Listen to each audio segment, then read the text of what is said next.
Good afternoon, dear guests and distinguished colleagues. We would like to welcome you all at today's conference at the Kazenergy 2021 Forum, Kazenergy Eurasian Forum. My name is Assel. Good morning, distinguished participants. We are happy to welcome you at the 12th Kazenergy Forum. When we are talking about the rethinking to the improvement. Our forum is being held at the Kazenergy Forum, Energy for the human welfare. My name is Assel. I work at Shell Company. Distinguished participants, first of all, I would like to welcome our participants and our today's speakers that are here with us today. Ibrahim Kinjibek-Niyazevich, Kazenergy representative, our speakers, Gabdullin Maratbek, the executive rector, the Shakulikova Gulzada, the rector of the university, Atrau University, Karbozova Nurbek. She's a little bit late. Sayasat Nurbekov is the general director of LLP, BTS Education, Kozhakhmet Olezat Tursinko's HR director of Kazatomprom, Pak Ludmila Vyacheslavna, the director of the LLP Vista organization. Distinguished participants, we have some speakers that are online. Let's welcome them too. Segentaeva Saule Savet Kızı, she is director of the Almaty University. Dzhumaseitova Assel Kinesovna, the pro-rector of the Kazakh-British University, and Elmira Obry is the Bureau of the Non-Stop Professional Education. We all know that COVID-19 has corrected and edited our life significantly, and it had great impact on the questions regarding HR and the welfare of students in 2020. That was the survey, the transformation of values of the system of education in terms of politics and cultural. On behalf of Ministry of Education and Culture, our respondents provided the following answers. They fear not to realize yourself. More than 54% have mentioned this. And our students are concerned that we will have the problems with finding the job. And the respondents have mentioned that they have the fear of unknown future. They fear also about the future obstacles in case of looking for a job. So how the system of education is being transformed, and what does the government do, and the universities and the employers to find the professional staff, and how the youth should be correct on the path of looking for their vocation. So our speakers will provide their answers to these and other questions. First ever, our forum is online, but it does not have any reflection on the expansion and the meaning of the questions. On online forum, we will have 3 blocks. The first one is the new vision on the professional choice and orientation. The second question, how to prepare HR using the new reality, and the internship of students. So our distinguished speakers and experts will share their knowledge. As well as, I would like to mention that this year our country celebrates 30 years of independence of the country, and a little bit later we will award our best young employees and workers of the energy sphere and industry. Distinguished speakers and online participants, to open our youth forum, I would like to give the floor to the General Director of Kazenergy Association, to Mr. Ibrashev. Please, the floor is yours.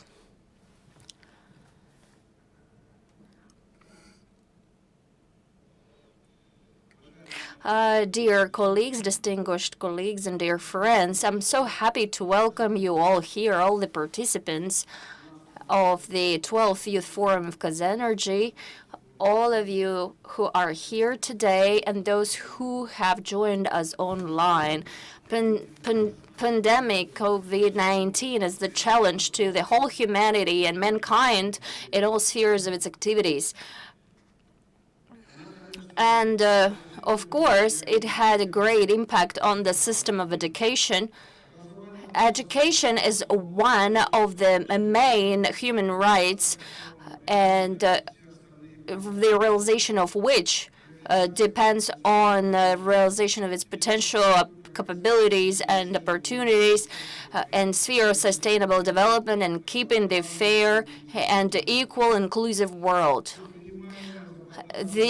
During 1 year and a half, all the efforts that we have implemented on time reaction on the challenges of the systems, education, and teaching and training, HR and staff, the rethought and reperception is achievable in this sphere. Pandemic is the catalyst of creating new IT skills and had the impact and influence on IT technologies that motivates us to change the workplaces and the new professions, creation of new professions. Forecasting the future jobs and professions for the next decade is really difficult. The future is versatile. We cannot forecast it 100% sure, but we need to get ready for that. It is essential. The governments of all countries and business societies, they have the efforts to forecast and to guess what do we need to teach, how do we need to train our people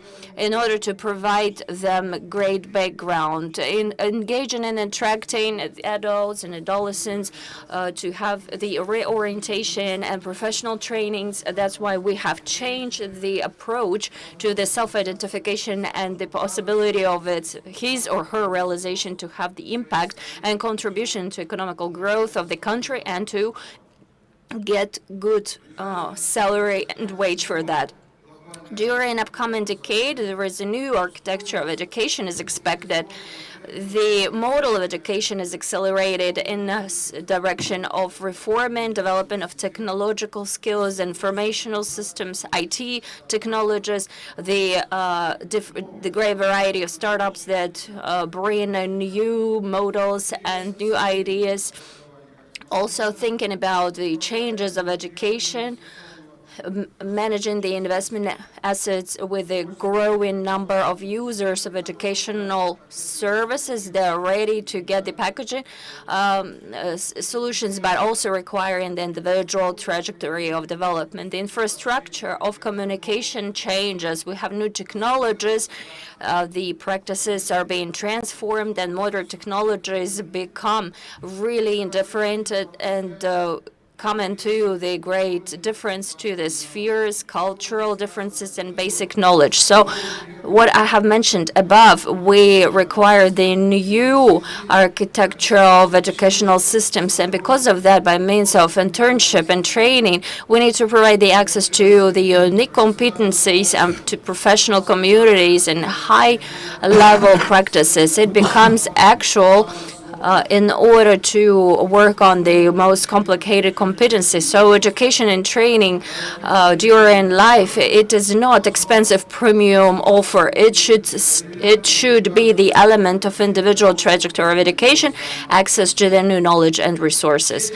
All these and other questions will be discussed at today's forum by our invited speakers, among which of them are rectors and deans and experts in sphere of professional orientation and teaching and training of employees, representatives of Bolashak and the large energy companies and businesses of Kazakhstan. I would like to wish you all health, strong health, and successful forum. Thank you. Thank you so much, Mr. Kenzhebek-Niyazovich. Our forum is officially open now. So now we are ready to start the plenary session. Our speaker, please welcome Karbozova Aynur, the President of International Programs of Bolashak. On the 1st of September 2020, the Republic of Kazakhstan, Kassym-Jomart Tokayev, had the message to the people of Kazakhstan that the sustainable background of the prosperity of the country is the professional orientation of young generation is important at the school level. We mentioned that many things go to the past, and such professions that used to be prestigious, they are going to the past. They become being forgotten. So the professional orientation, what is it? This first block is devoted to this.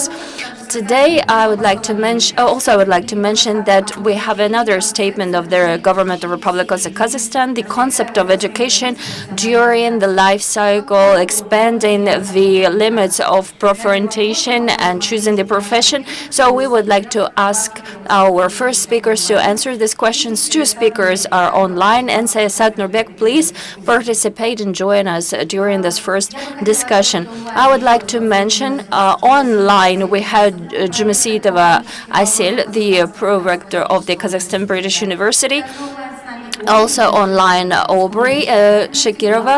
She is acting of executing director of Financial Center and BTS Education, Sayasat, Mr. Sayasat. So let's start our discussion. I would like to address the first question to you, Sayasat. So far as I know, you are the lawyer, international lawyer, right? So, but now you are doing absolutely different things. You help to young people to find their place in this life, to identify the future profession. So my first question, what is the first of all, professional orientation in our new reality? What is it? Can you please tell us? You are, as the lawyer of international level, how did you come to your profession, and how does your experience help you to identify, to help those who try to determine their vocation? So if you have mentioned the choosing the profession, of course, there is no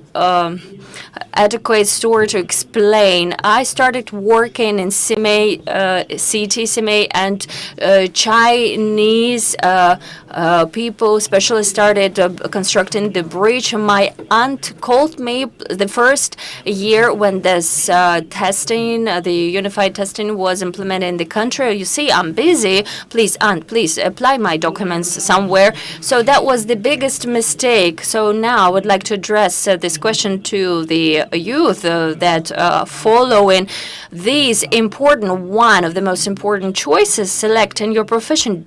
Don't give it to anybody else. After lunchtime, my aunt calls me back and she said, well, I applied for this documents a lawyer. Why international lawyer? Because she says it sounds so good. So it is the law, international law. So 5 years, National University, I have never been an international lawyer, and these priceless years I wasted, I think. So nowadays, Kinjabek has mentioned big trends that the labor market changes significantly, and this question of employment and changes of this labor market, it becomes on the agenda. I would say it's just one of the top questions of any government, any international organization. So that's why this orientation and this new reality, it becomes even more important in the conditions of industrialization and economy. It's quite interesting, this new project, Atlas of New Professions. We have understood during the first year of our research is that the key strategic question that is necessary to be solved, that's the question of complex system orientation in high school. Because this systematic deformations, the problems of labor market, it starts not at the stage of the work. It starts at school without not being aware and rational choice of big number of people, families, providers, the teachers, the simple, understandable tools and kits of understanding the labor market, understanding such priority professions and applications and demands and requests of the industry that are going to appear, and we're just about to create these tools. I would like to show several slides how is this problem can be solved in other countries.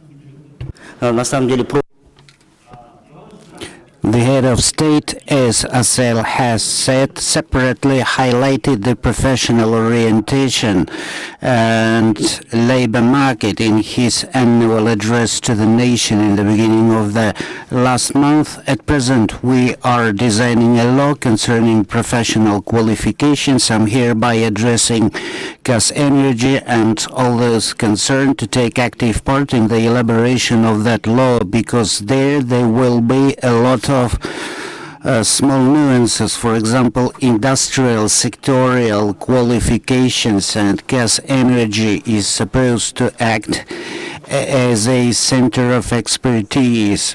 You are supposed to impose requirements. This is the coincidence of the labor market and education system.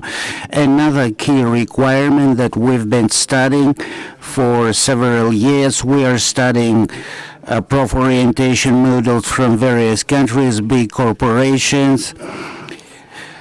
This is integrity and systemic approach. Currently, we are not capable of saying that professional orientation is the function of secondary school. Together with the non-stop education, we need the professional non-stop orientation throughout the whole life duration, because selection of new profession, specialty, lagging behind the labor market. Today, those problems are being experienced and concerned about by middle-level, mid-career professionals.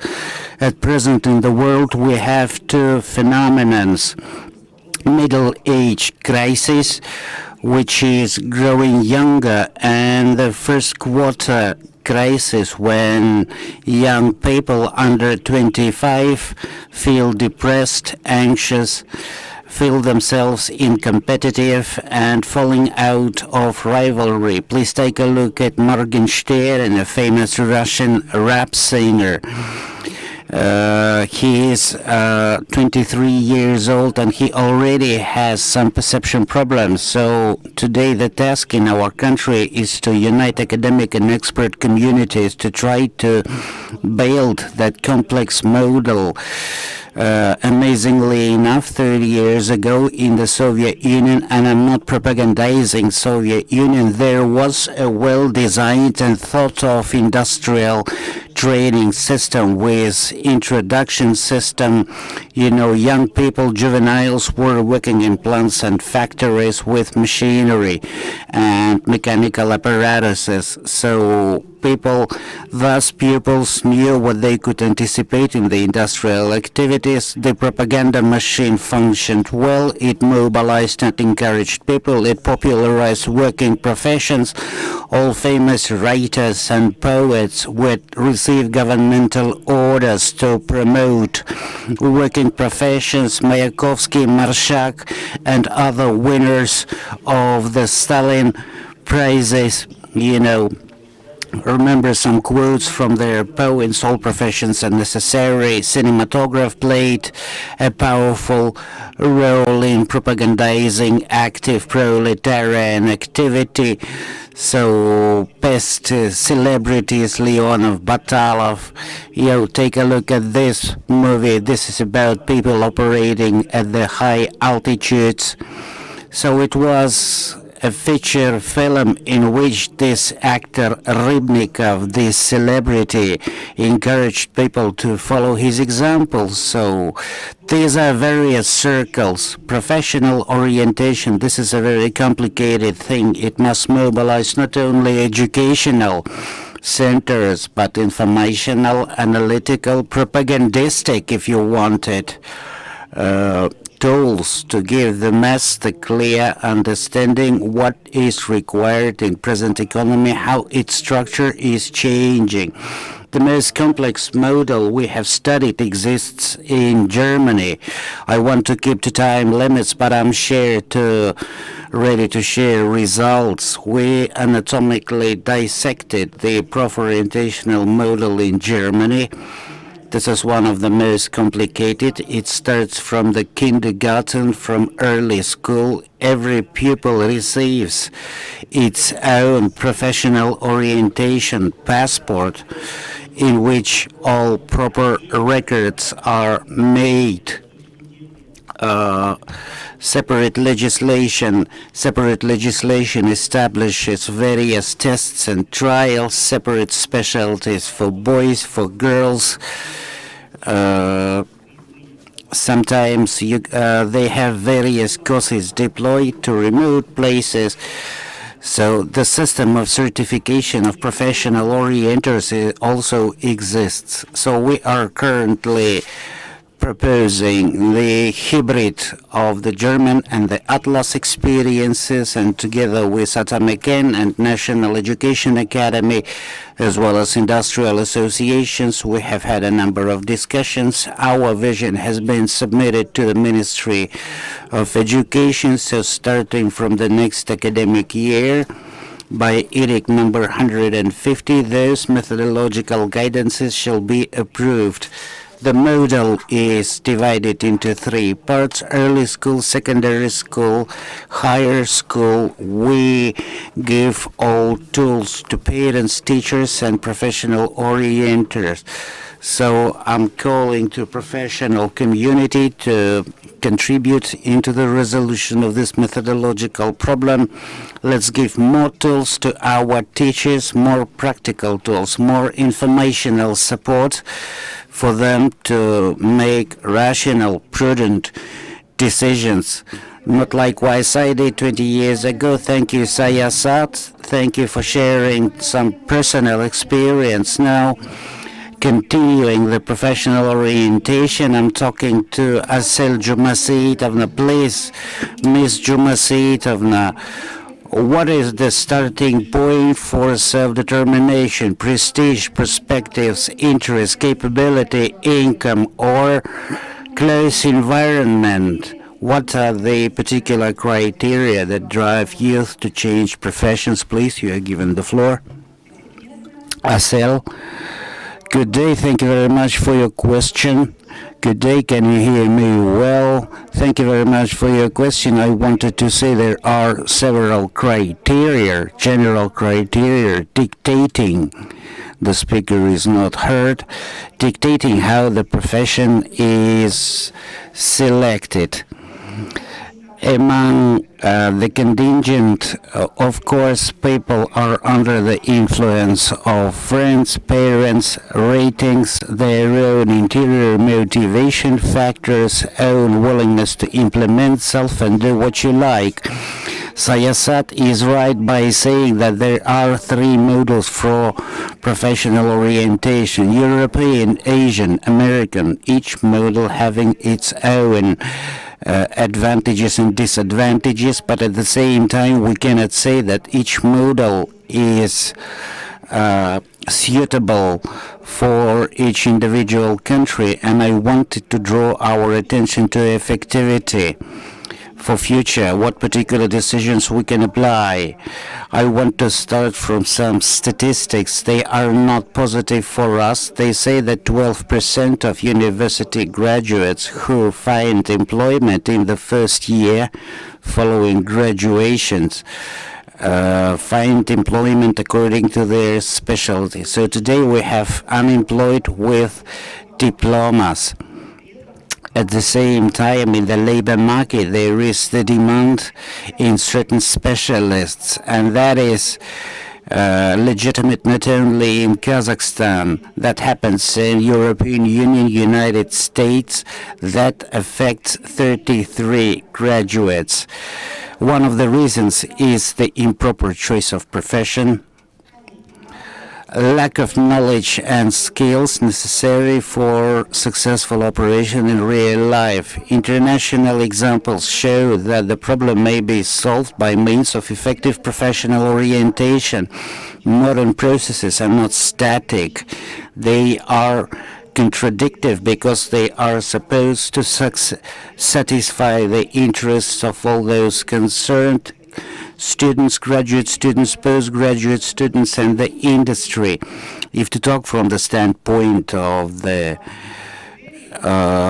newly admitted students, the decisive factor is the decisive factor is the governmental order and governmental grants. So many people select academic disciplines depending on the number of grants allocated by the government. The more grants cause higher probability of education free of charge.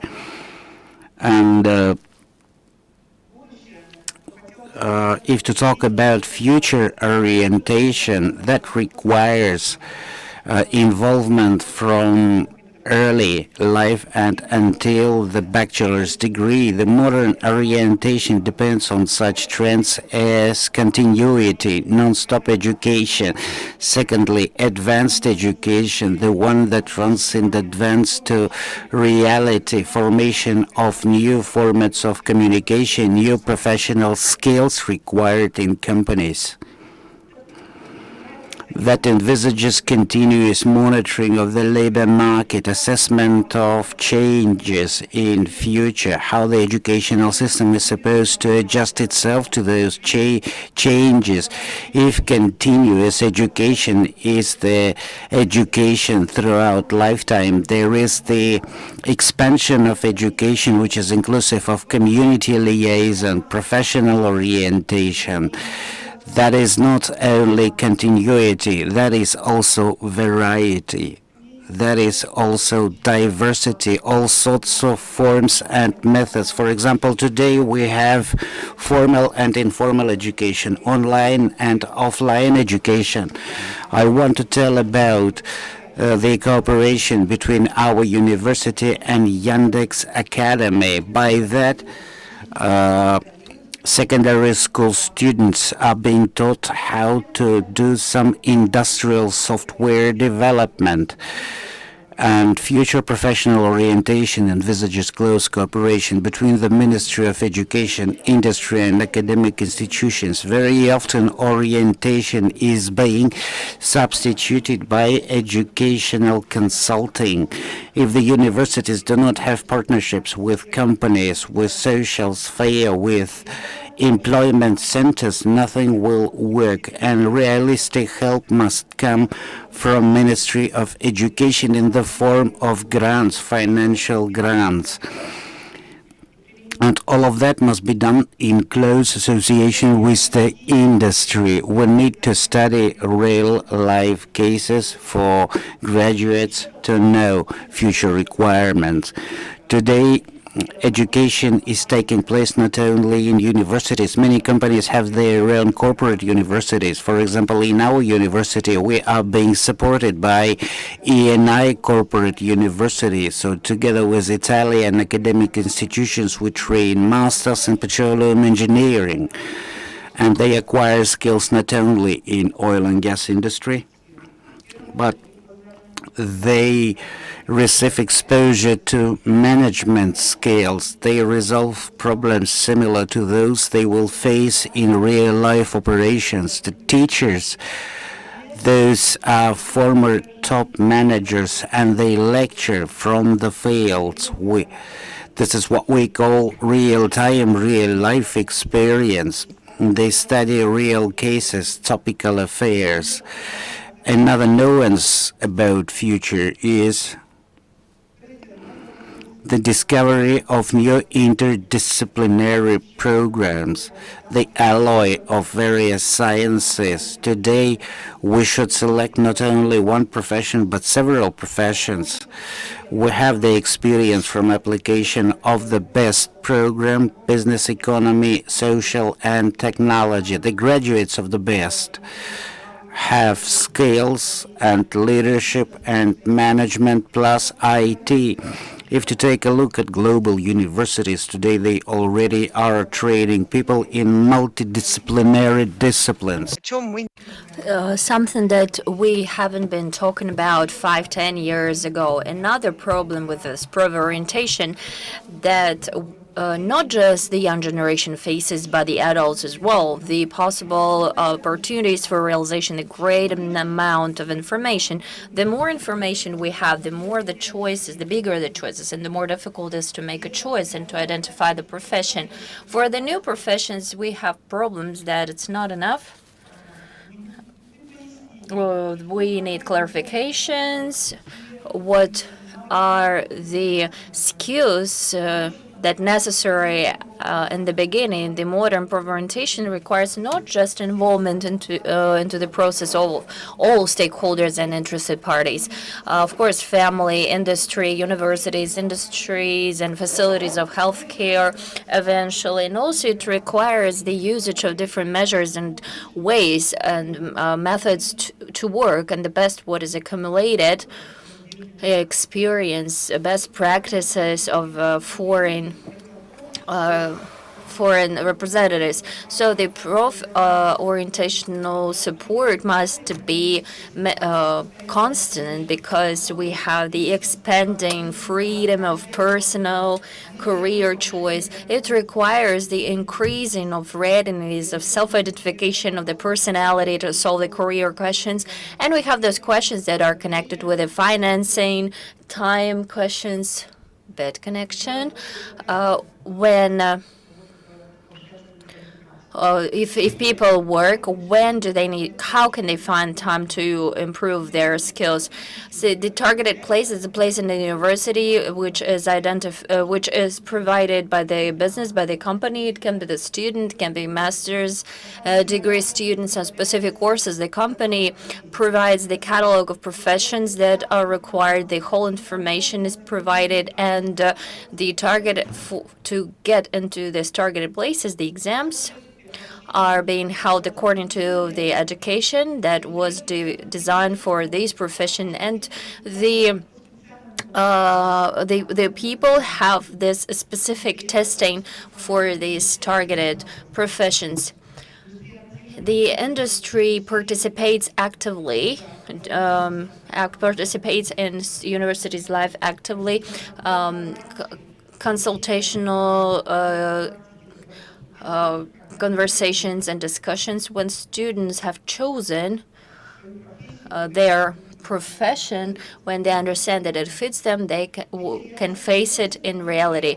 Since reality in modern life adds some changes and amendments, it should be the decent collaboration of professional support. And we have such tasks that are oriented regarding the future challenges that might appear, taking into consideration that constant qualification improvement. Those who study during 4 years, they need to understand that this education should go on, and it must go on during their labor activities, their work life. And even if we take a look in Kazakhstan, the official data is a high level of unemployment. The age rate 35-49, the silver economy in foreign countries, it shows that the people during the retirement age, they can contribute into the development of their country.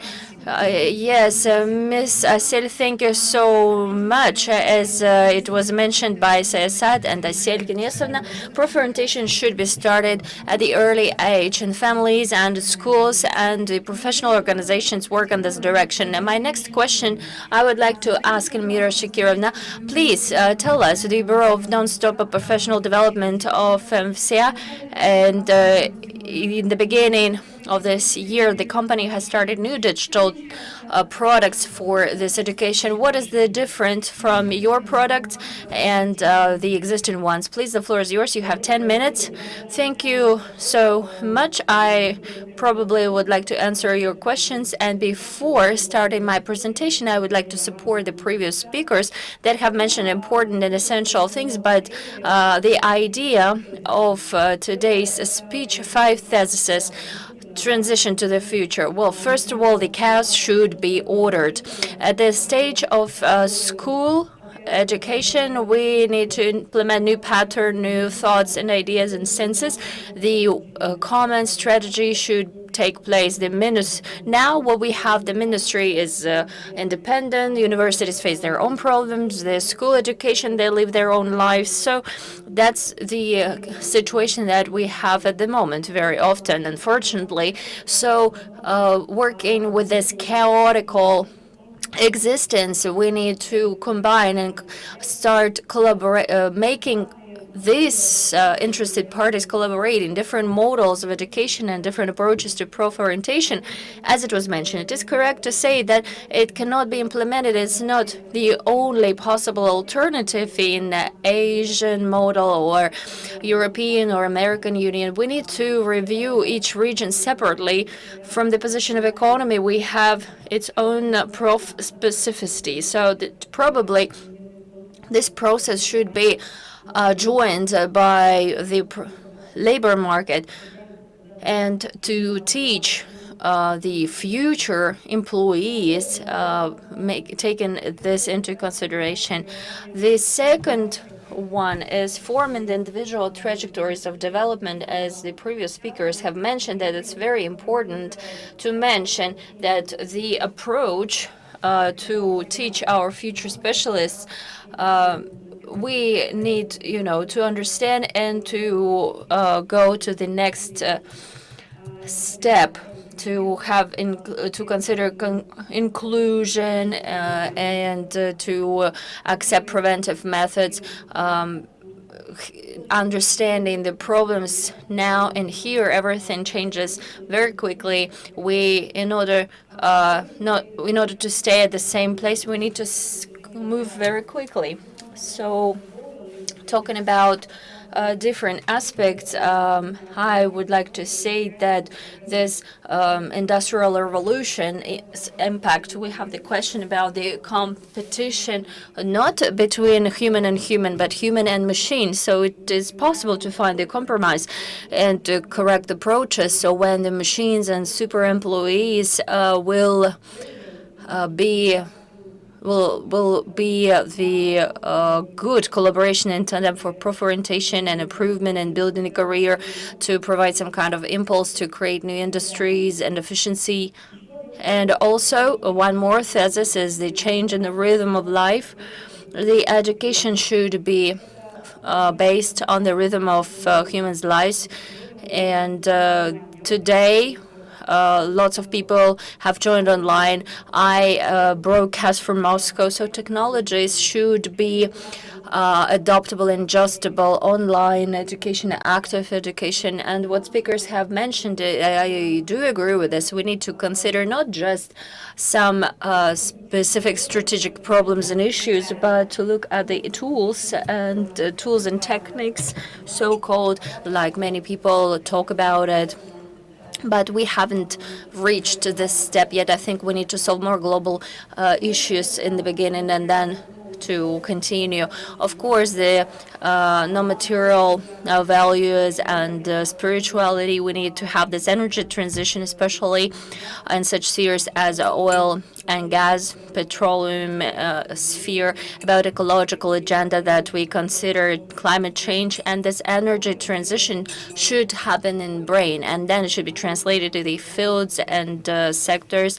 And education is that fragment that should catch it up and to carry it with pride and awareness. So in general speaking, that's about my thesis. But getting back to your questions, yes, we do celebrate 5 years anniversary. During this time, we have passed through lots of different activities, from corporate university on behalf of MCA and on the also the professional operator. And now we are the platform speaking where the direction of orientation moves in the context of non-stop professional development during the whole life cycle and forming individual professional trajectories.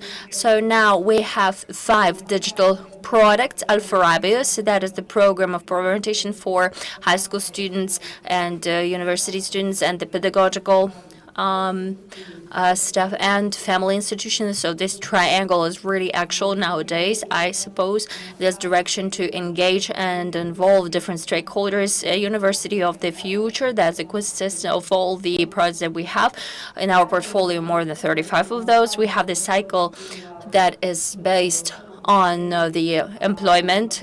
We have the specific department that works in this direction, interaction with markets, and they form the definite tendencies, and they can look and review what's happening at the market, and they help to our specialists to find their place, their spot in the career ladder. And we have the direction technological, legal fin, tech, legal tech, and edtech. It builds and creates some new DNA, and probably will see the new steps in upcoming time.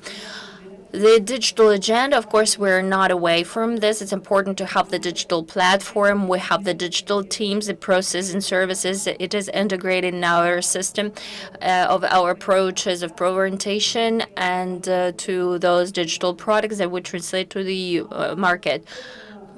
Again, international partnership, certification programs. We pay great attention to this because we understand that it's important nowadays, and many certification programs, along with Kazakhstan-British University, we try to implement ALMA-U, and with other universities, we plan to transfer our expertise to distribute it to the market, and we understand because universities are very quickly and with this tendency, and we're happy about that.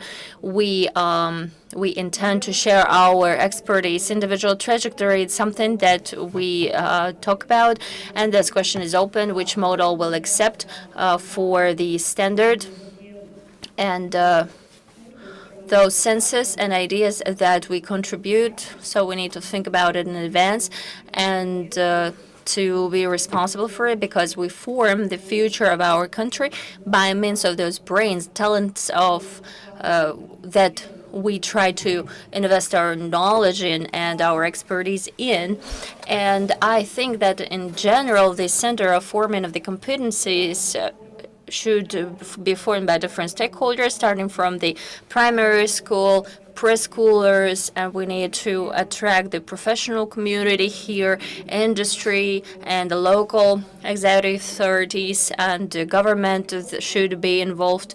And of course, besides that, the understanding of value of education, this value chain and supply chain understanding should be there.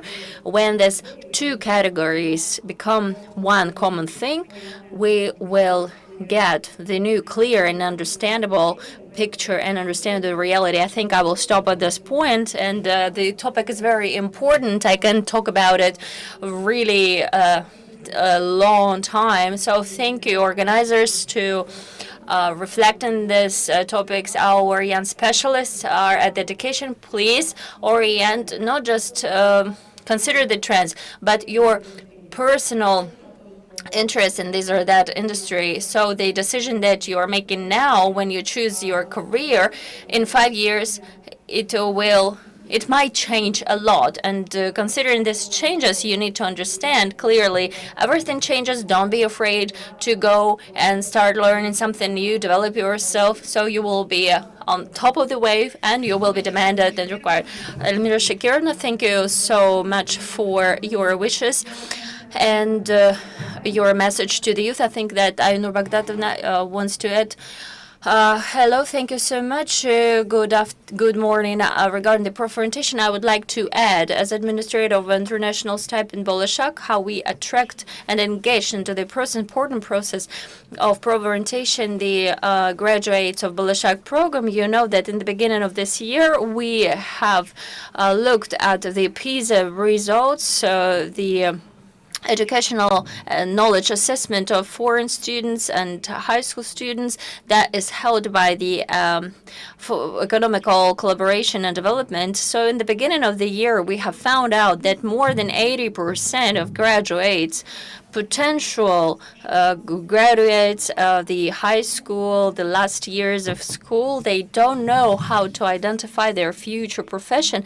They haven't chosen the direction of their future career. And then the next reaction and feedback. Such children, 7,000 in high schools, more than 80 students of graduate classes and grades, they don't know how to identify themselves, how to choose the career. They choose the subjects of test from the position of the simplicity. So then they identify their specialty in Kazakhstan universities, and the Rector of KBTU has mentioned as an outcome, we get the students that graduate universities with education just with diploma. And at the labor market, they find the job not according to the diploma, but in accordance to some skills and scopes in which they can organize themselves successfully, I would say. So unfortunately, such results, if I may say so, encouraged us how to think what to do about Bolashak graduates, how they can help Kazakh secondary schools in professional orientation. So this year we have tutors, and every year we have 11,000 Bolashak graduates. They are role models and examples.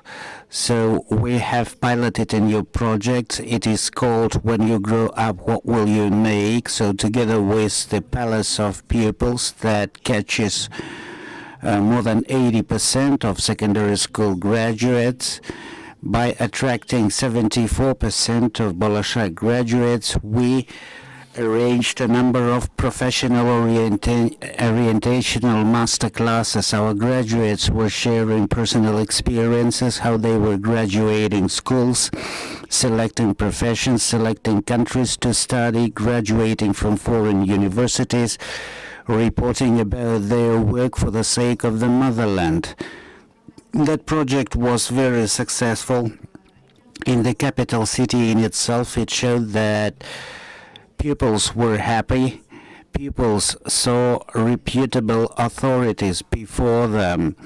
So we know that our main authority, moral authority in life are parents, but parents spend 24 hours a day working actively, and not always they have enough time to allocate for their children. So if parents cannot act as the full-fledged authority, encouraging which profession to select, another person would be a school teacher. But today this country is facing a big problem, professional orientation. We would not be discussing it today if it wasn't a problem. So we have expanded the professional orientation project. When you grow up, what will you make?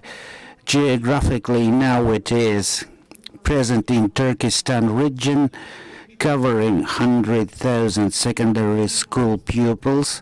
There we have deployed more than 100 Bolashak graduates. So in September, we for our geographical expansion have been included into the National Projects Office for the headcount. So today we have more than 500 Bolashak graduates in energy sector. I'm calling to them for them to unite. The next pilot shall be performed in Atyrau province, so we need Bolashak petroleum graduates for that. Particularly in the sphere of oil and gas, those people can play a very important role to encourage pupils to select proper professions. Thank you very much, Ainur Bagdatovna. I would like to say that we have 2 to 3 minutes for a break, and now we are about to start another topic, education and training of HR, of human assets. Thank you.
Уважаемые участники, мы продолжаем наш следующий тематический блок. Dear participants, we proceed our next block about the training of human assets. The situation caused by the pandemic exposed necessity to run systemic changes in education and training. We are talking about the so-called blended learning, which so far has been the main instrument of the leading universities. When we talk about the importance of digital competences, universities, teachers and students of the future, we are discussing this topic within the framework of this thematic block, training of human assets. Allow me to introduce speakers: Maratbek, Gabdullin, chairperson of the Kazakh-British Technical University; Gulzada Shakulikova, Atirau Oil and Gas University Online; Saule Sagintaevna, President of Almaty Energy Institute; and Sayasat Nurbek, Director General of PTS Education. So in May this year, the President had a meeting dedicated to the development of electric energy industry, and he paid special attention to HR policies. A foresight research ran within the framework of the new profession Atlas in 2020 exposed insufficiency of human resources, curbing development of industry according to 42% of experts. They identified 78 professions in which competencies have deteriorated.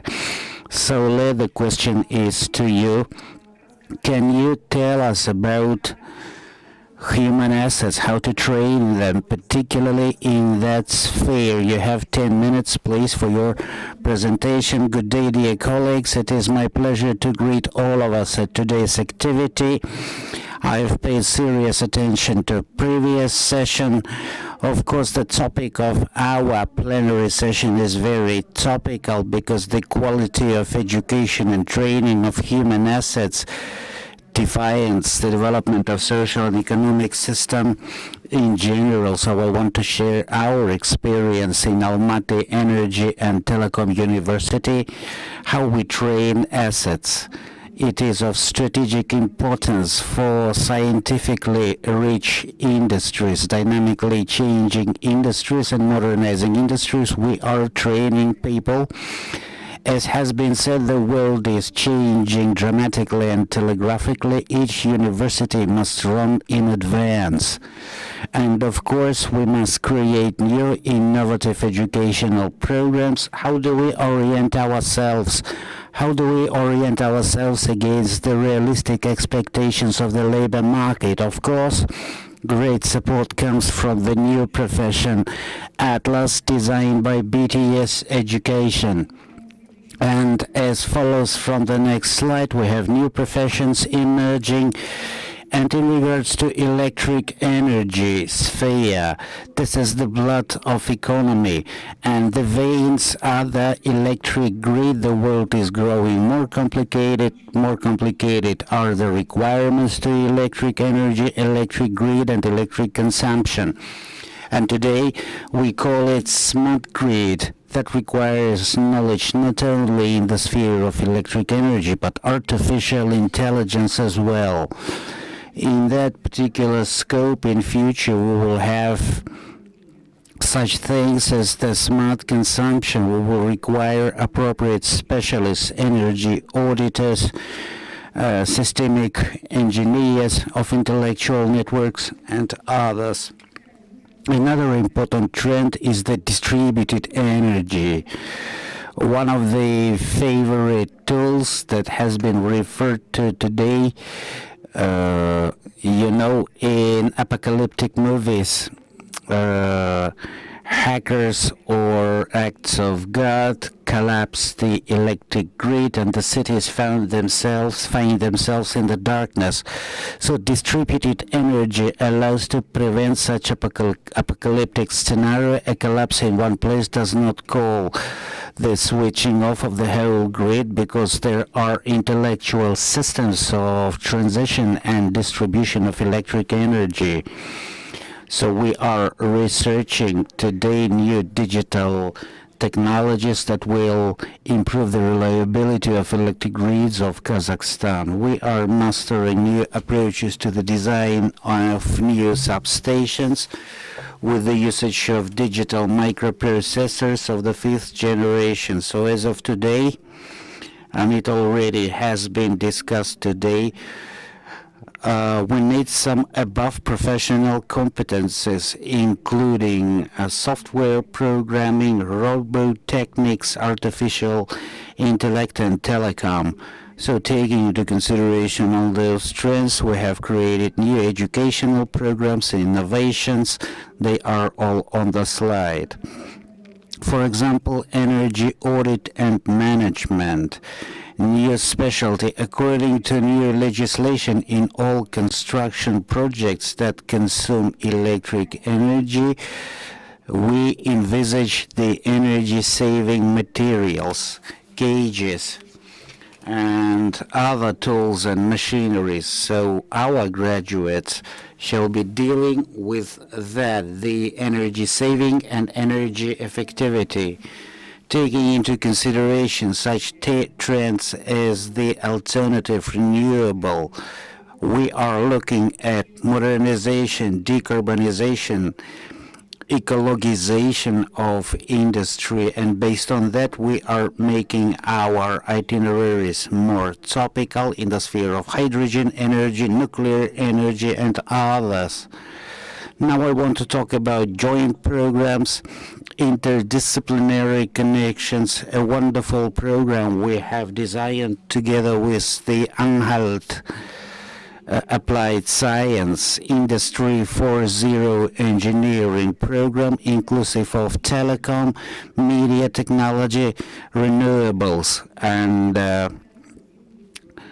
our specialists, graduates from that program, will possess several competencies. Another important competence is the economic, education, finance, budgeting, planning, taxation and tax reporting. That's why together with the Moscow Energy Institute we are having a double diploma program.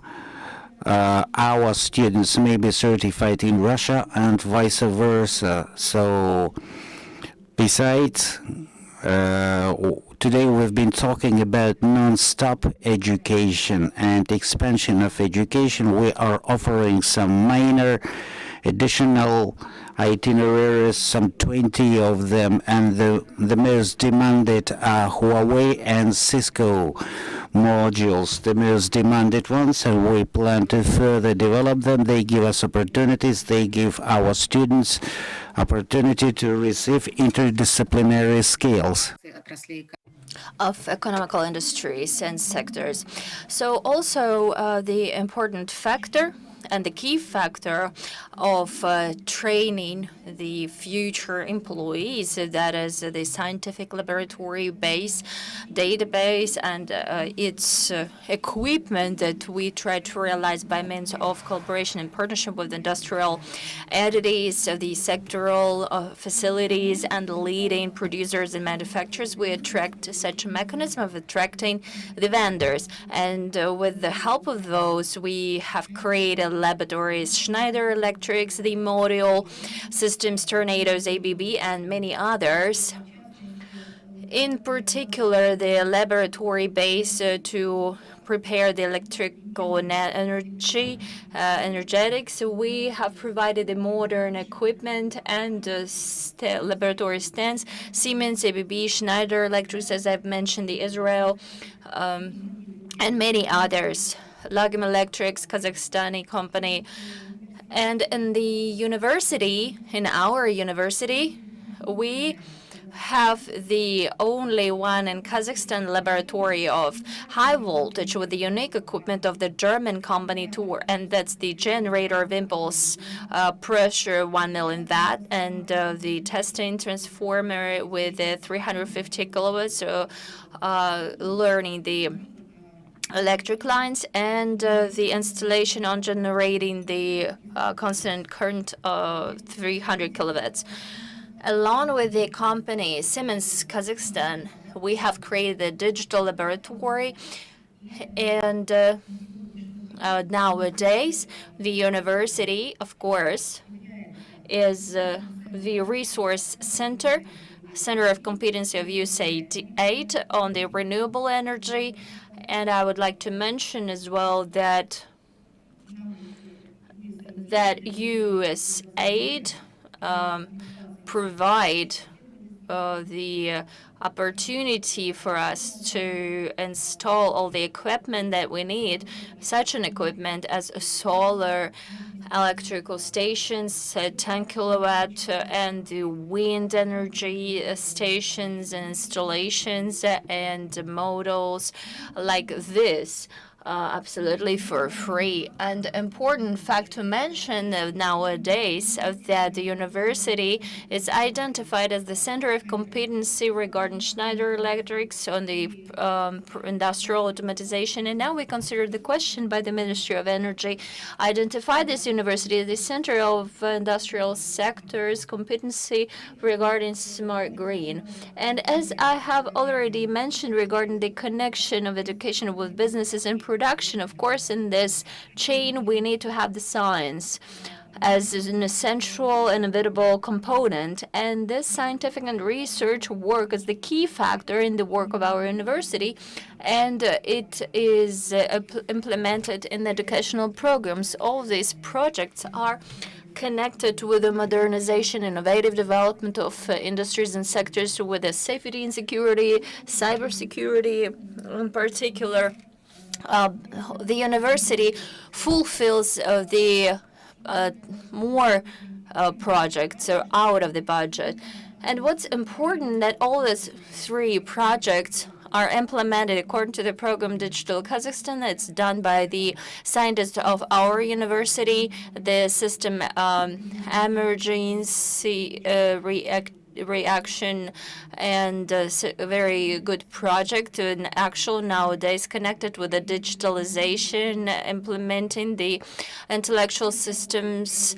Also such projects that I would like to emphasize that are fulfilled within the frameworks of the World Bank's consortium regarding technological modernization and innovative development of an energy field and sector. Yes, Ms. Saule, thank you so much for your interesting presentation. Thank you. Just one more sentence, please. You were talking about the employment. That is the only indicator that shows the quality of education of our graduates. In our university, we need to mention that this is the percentage demonstration, and that's what I would like to share with you. I think it would be interesting for you. Thank you.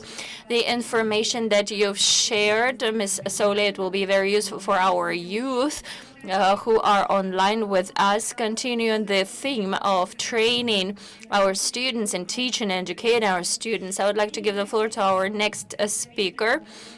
You are the representative of one of the most famous and prestigious universities for oil and gas, petroleum university. And so, KBTU, what is it now? How have you adopted and adjusted the system in the new reality? So how does the modern university look like? So thank you so much. First of all, I would like to welcome you all here, the participants of the forum. Thanks to the organizer of this forum providing this opportunity, providing this platform. I would like to share the presentation on teaching our students within the frameworks of energy transfer. So the trend of course, that is the fourth energy transition, which is different from the previous ones. It was one technological revolution. Now it is the complex of technological decisions in sphere of energy efficiency, decarbonization, digitalization, decentralization within the directions of the renewable energy sources, accumulating energy, the hydrogen energy that the developed countries are paying attention to. And the most important is the getting energy in eco-friendly manner. The second trend is the decarbonization. And in the statement, our president has mentioned the trends of development of energy up to 2060.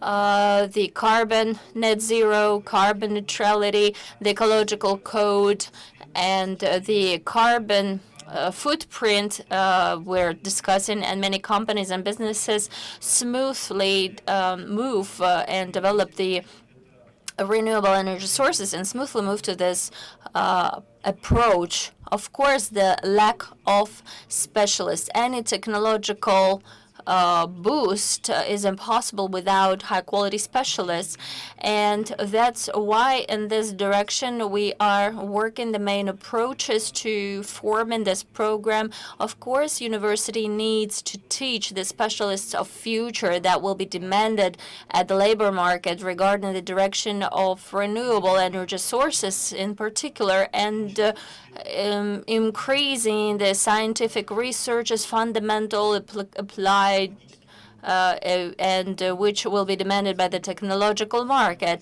And of course, we need to interact and collaborate with this. The university pays attention to these three interactions: interaction, industry, university. Along with that, to work and design the educational programs, the staff that we need, the maturity of this labor market, and as well as when, based on the university, we start the scientific researches. We start developing them, and the university becomes the center of this, implementing innovations. And of course, interaction between the universities at the domestic level and with international universities as well, because the experience, international practice has a great role. And scaling up the best experience and practices is one of the main goals of this interaction. Quarantine, pandemic, of course, they have added some changes too. We have great opportunities. We can interact with the leading universities. We can collaborate online with professors, with the Nobel laureates as well, that are ready to read their lectures online, to share their achievements. And we do not need to invite them to spend money, participation in conferences and stuff. So the main steps and stages of this program: analysis of the modern trends, the dynamics, the growth of this, and we have many researches regarding this within the frameworks of the transfer to 2060 to net zero. And here we would like to mention that all these programs should be accumulated in one platform. And the second is interaction of industries, the universities regarding the HRs issues, the atlas and map of the new professions, what is trendy today, what professions are popular, and how many specialists do we need nowadays. The third is, of course, interaction.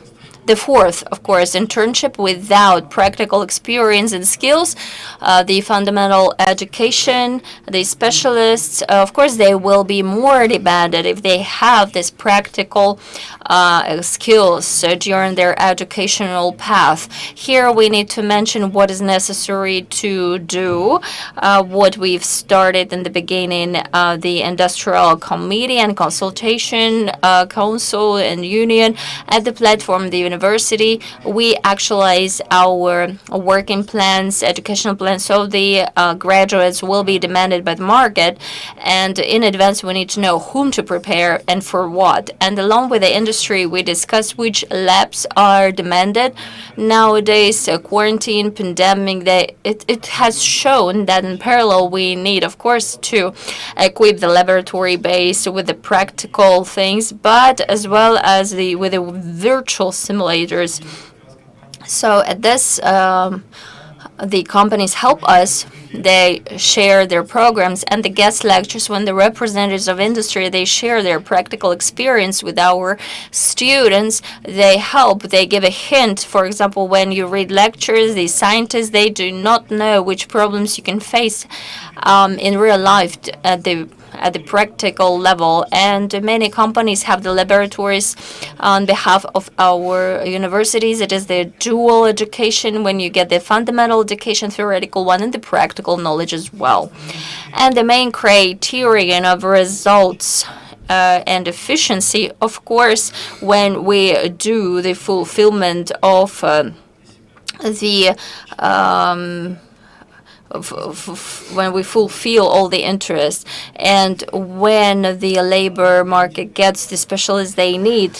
And we have mentioned about individual trajectories as well. So together we can design and work on different trajectories. For example, the specialists of industry, they do not need to study from the beginning. They can choose their trajectory and to have additional training and teaching for their specialists. So we're ready for that as well.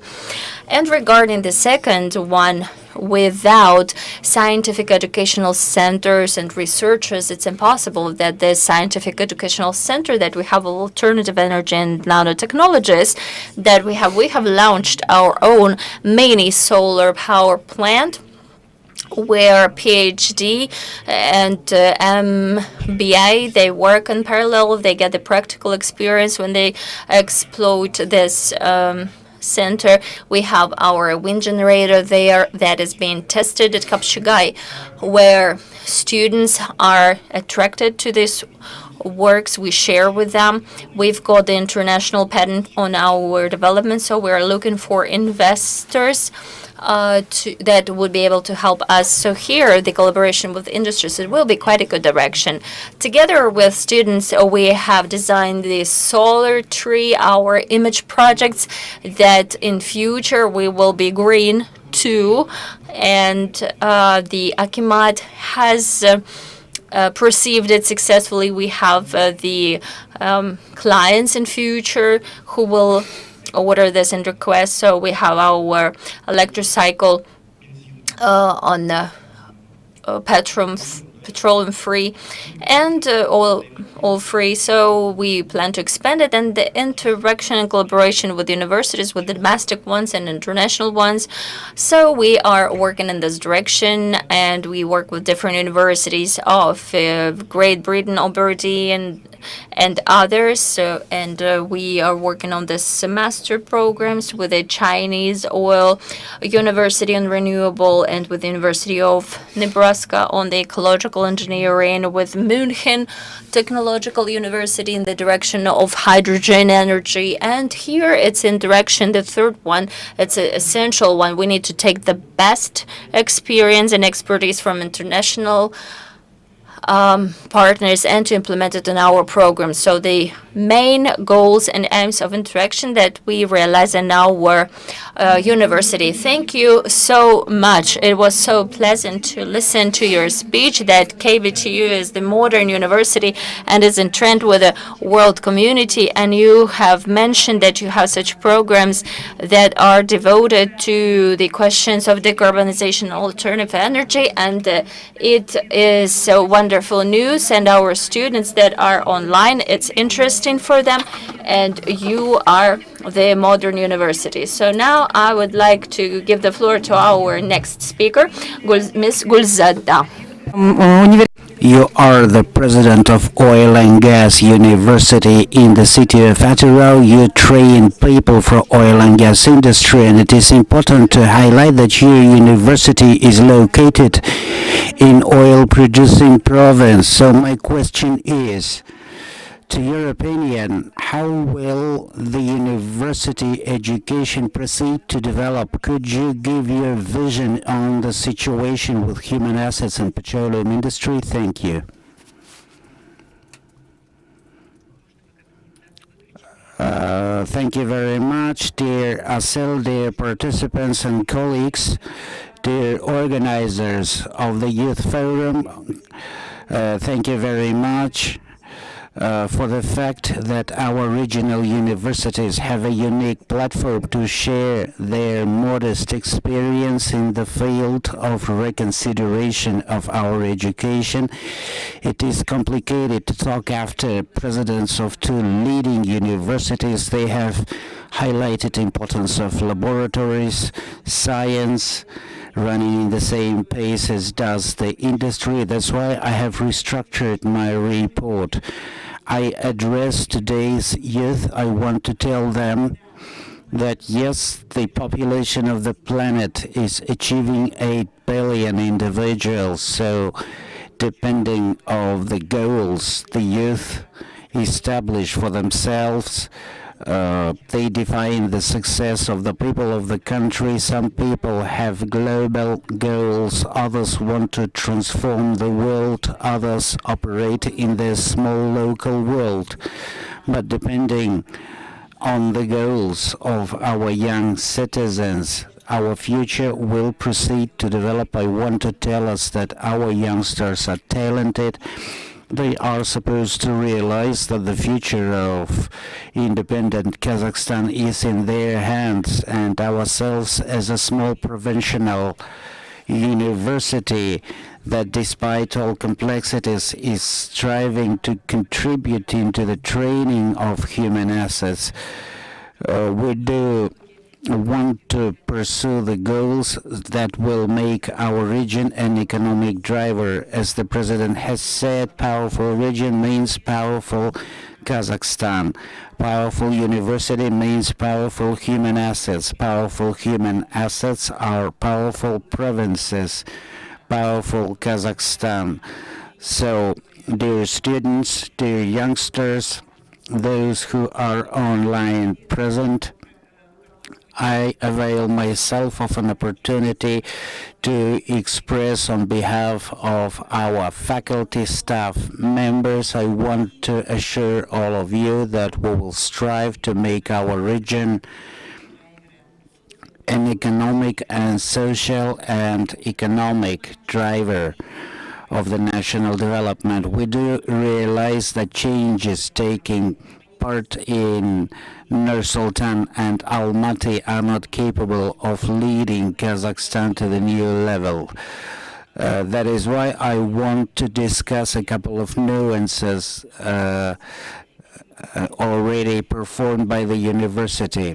Dear participants of today's forum, of course, the challenges, insufficient localization of qualified workforce, accelerated digitization, in compliance between the educational itinerary and requirements of the industry, high demand in retraining of human assets, new skills and competences are becoming obvious facts.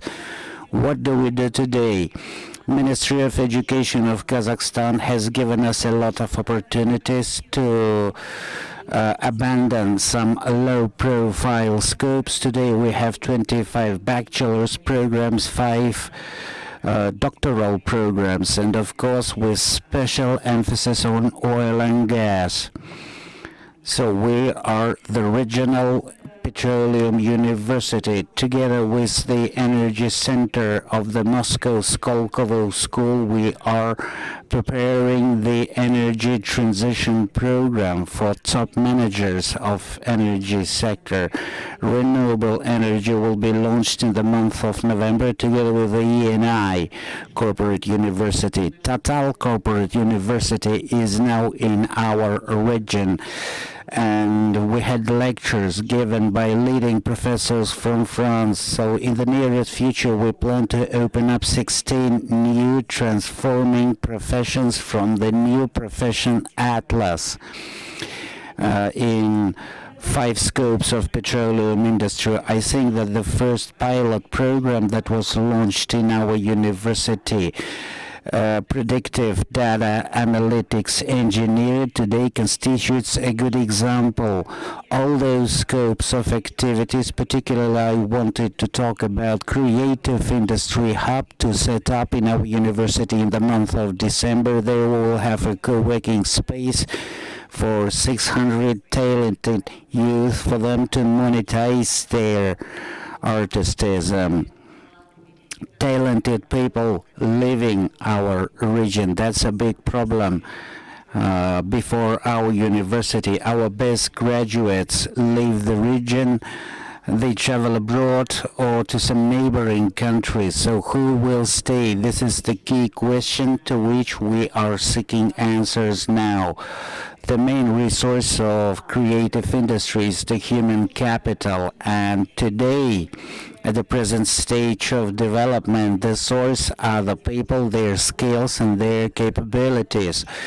We are opening up the Hub Mentoring School. It will be set up by our students, people who have worked in the Silicon Valley, Twitter, Amazon, and Google. So those individuals will be lecturing in front of the most talented students. So developed educational infrastructure, favorable entrepreneurial environment, to our opinion, will constitute the platform for attraction of promising specialists into the region for the implementation of the most topical tendencies that will bring the national economy to a new level. With the support from the appropriate ministry, today we are implementing transformation project of our university. We want to make it an industrial university, and without global partners it will not be a success. Without powerful industrial and academic partnership, there shall be no new educational center, no educational itinerary.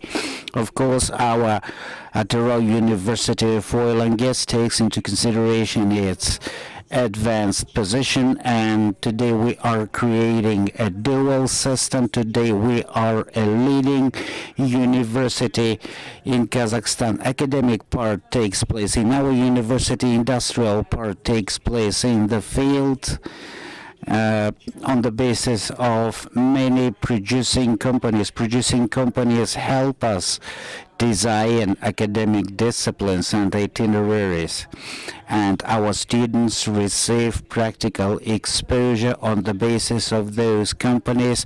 Today, Ernst & Young is also helping us to cascade our experience to Ukraine.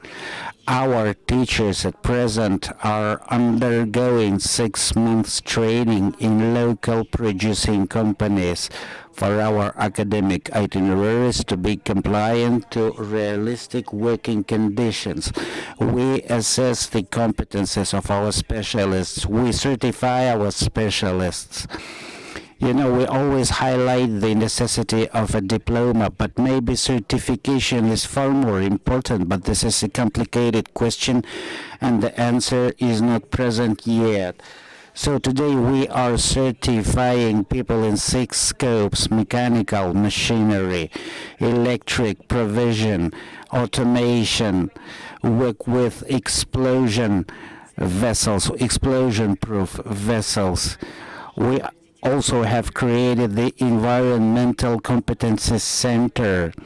This is the platform for interaction for all stakeholders, government, business, education, and we have the following targets. We need to define the technological trends in petroleum industry, assessment of present condition, market requirements, expertise, consulting, and training.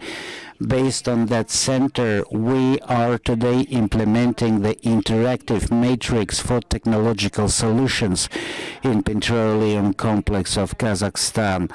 So at present, that matrix is creating the new platform for the collection and systematization and distribution of knowledge about the best new academic practices in petroleum industry. In that project, we are involving veterans of petroleum and leading experts from the petroleum industry of Kazakhstan. Within the framework of the Competence Center, together with the TCO, we are creating the Center of Analysis of Competences of Labor Resources. We do realize that all major foreign companies in Kazakhstan bring a lot of workforce from abroad, and we want to make our people, our graduates, be compliant to those competences that foreign workforce has. And with the support from TCO, we want to focus the future demands and requirements. Within the framework of the memorandum with the Ministry of Environmental Protection and Geology, we have launched the implementation of a new environmental code. The colleagues already have said that environmental thinking, green mentality today are the most important element. We have created a united hub of 12 Caspian universities from Russia, Azerbaijan, and Kazakhstan, and on basis of that center, we research environment, environmental balance, and NCOC are supporting us, and we are ready to discuss problems, environmental problems. I think this is a small victory. The industry has come to a university. So step by step, drop by drop, we are transforming into a dialogue platform among industry, education, science, and business. Our scientists, our students are being involved into resolution of industrial problems. So again, I want to highlight once more, not a single academic program shall not be created and may not be created without the powerful industrial partners. Each educational program shall have a special center of competences aimed at resolution of particular scientific tasks and missions. On this slide, we show how our faculties are transforming into schools. Take a look at our partners, Shell, Schlumberger, Colorado School of Mines, and a number of others. If to talk about and concluding my speech, I wanted to tell to all esteemed participants that this particular platform is necessary and important. I hope that by the next forum, and I express gratitude to Kazenergy. So I hope to the next forum we will come with new results. We will cover the full cycle, the whole system, all scopes of fuel and energy complex, inclusive of geology, geophysics, drilling, development, transportation, refining, and treatment. All of that is possible only by means of integration of education, business, and science. Dear colleagues, unfortunately, I have 10 minutes. So intellectual leadership is the formation of global teaching staff, as well as achievement of leadership in two scopes: digital transformation and analytical management, as well as AI. That is sustained development, including decarbonization, carbon tax, CO2 trade, investment, motivation into renewables. We see those targets, we will come to those targets implementation. And the transformation of our university into industrial university will help to resolve three problems: economic, technological, and social ones. I wanted to talk separately about social ones. I'm talking about the substitution of foreign expatriate personnel by local one. This is economic development of the region. This is the prevention of immigration of youngsters from the region, and of course favorable conditions for development of talented youth. Powerful region means powerful Kazakhstan, and we are confident, dear students, dear youngsters, that with your support we will mandatorily become a prospering country. Thank you. Thank you so much for this bright, interesting speech, and going on with this students in universities training and their education. So, Mr. Sayasat, during the first block, you said about the pro-orientation, its necessity at the level of the secondary school, at home, at the primary school. So, regarding the themes of this block, could you please tell us what are the professions and future? What are the innovative programs to share your personal experience? I think those people who are online watching us, it will be really interesting to know. Thank you. I started my speech with the words like no. Nothing that is happier when you can see the results of your work become very good ones. So I would try to share this important thought that was actually told by previous speakers, and Ms. Assel, our colleague from KBTU, she has mentioned that it is necessary to have very tight collaboration of business. Ms. Gulzada has emphasized this academical approach and the government. This is this famous of Henry model, this three-aspect spiral. I'm the fan of this model. And in this practical approach, this model is implemented in Kazakhstan. We know about this atlas. We understand it. We talk about it. Wonderful website in 3 languages that will be fulfilled, and the information will be filled in. So please, all the audience, Yinbek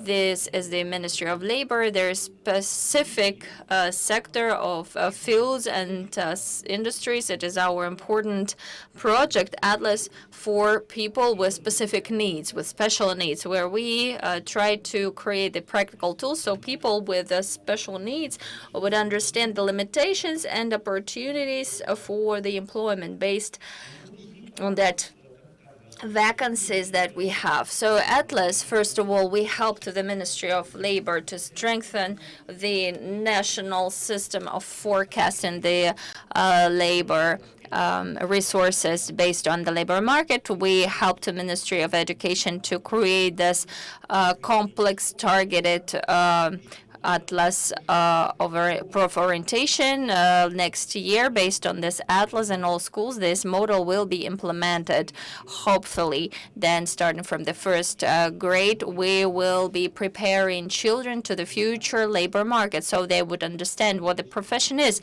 Many surveys and researches, and our colleague has mentioned that the famous graduates of schools, they don't even understand what the profession, well, deputy, it's not a profession. So understanding of basic, it's not in a complex after 11 years of education. Our key task is that we are focused on, and I'm happy that rectors started approaching and using this atlas, and it started living its own life. So the Ministry of Education of this innovative educational programs, there's a special work group.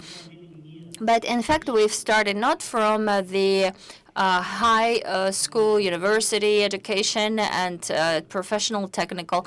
Unfortunately, but we started with the technical professions because the demand is really high over there. I want to share more details with us. Hopefully, it will help to the rectors and deans and top management of universities to specify their approaches in working regarding these new educational programs. So this algorithm looks like this. We take the college, the work group is formed there, more active people, maybe not the high quality level professionals, but who are motivated to create this program.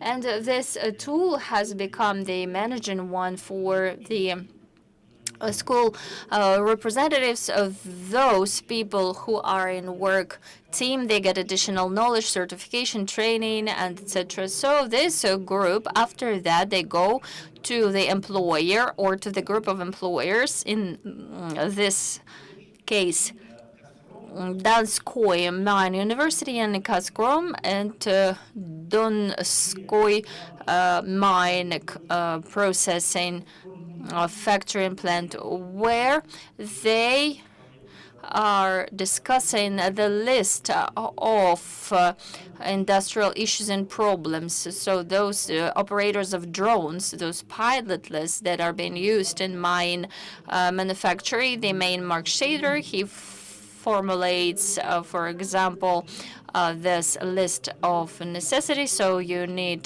to observe, monitoring of all this mine place. Each problem is being fixed in the minutes. There's strict algorithm. We make colleges.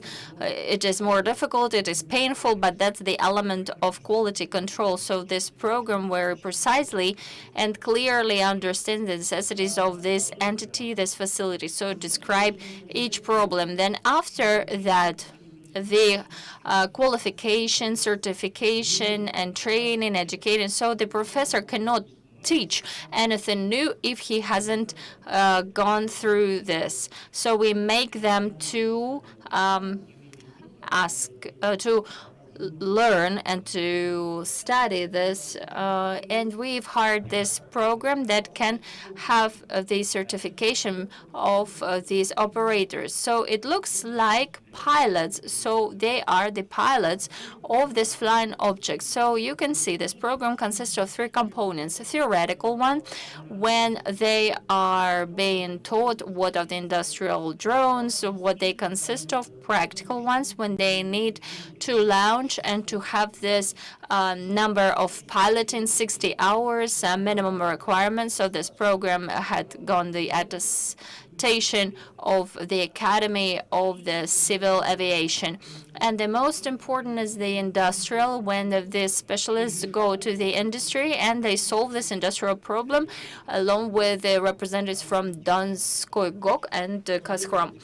Then there is a demonstrational exam, getting the certification, and only after them they write the experimental working educational program or plan.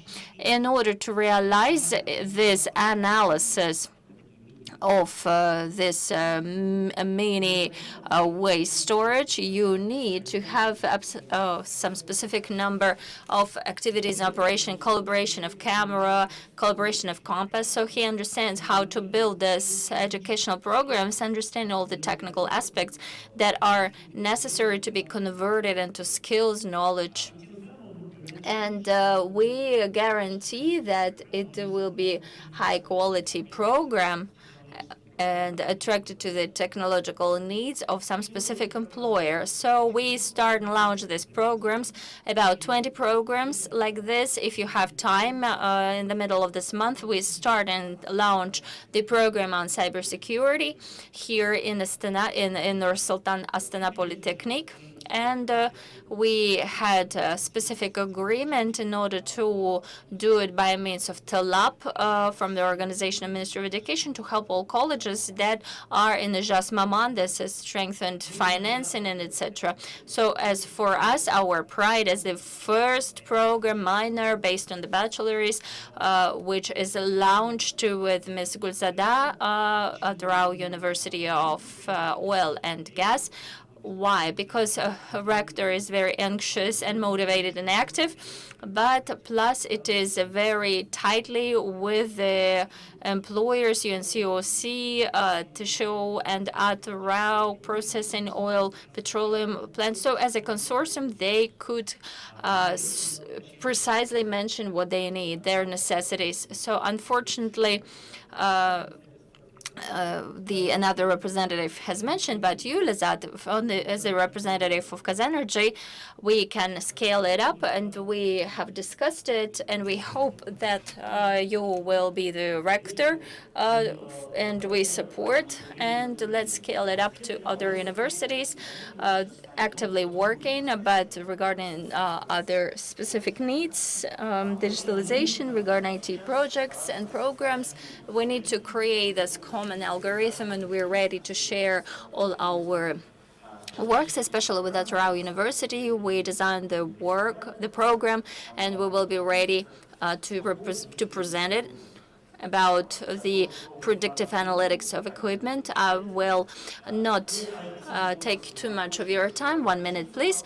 So we have become the members of the Scientific Methodological Union of IT specialists, and based on 6 universities, we will launch and we will start really interesting new disciplines and programs that have not existed before IT University in Astana. Here in Expo, 12 new disciplines, absolutely new disciplines, and the cybersecurity, criminalistics, and reverse engineering, and etc. Based on the Eurasian University, new MBA is launched regarding audit of informational security and safety, and existing programs of IT safety. We will create 3 new disciplines, and the new MBA regarding cybersecurity and blockchain and cyber protection and quant cryptology.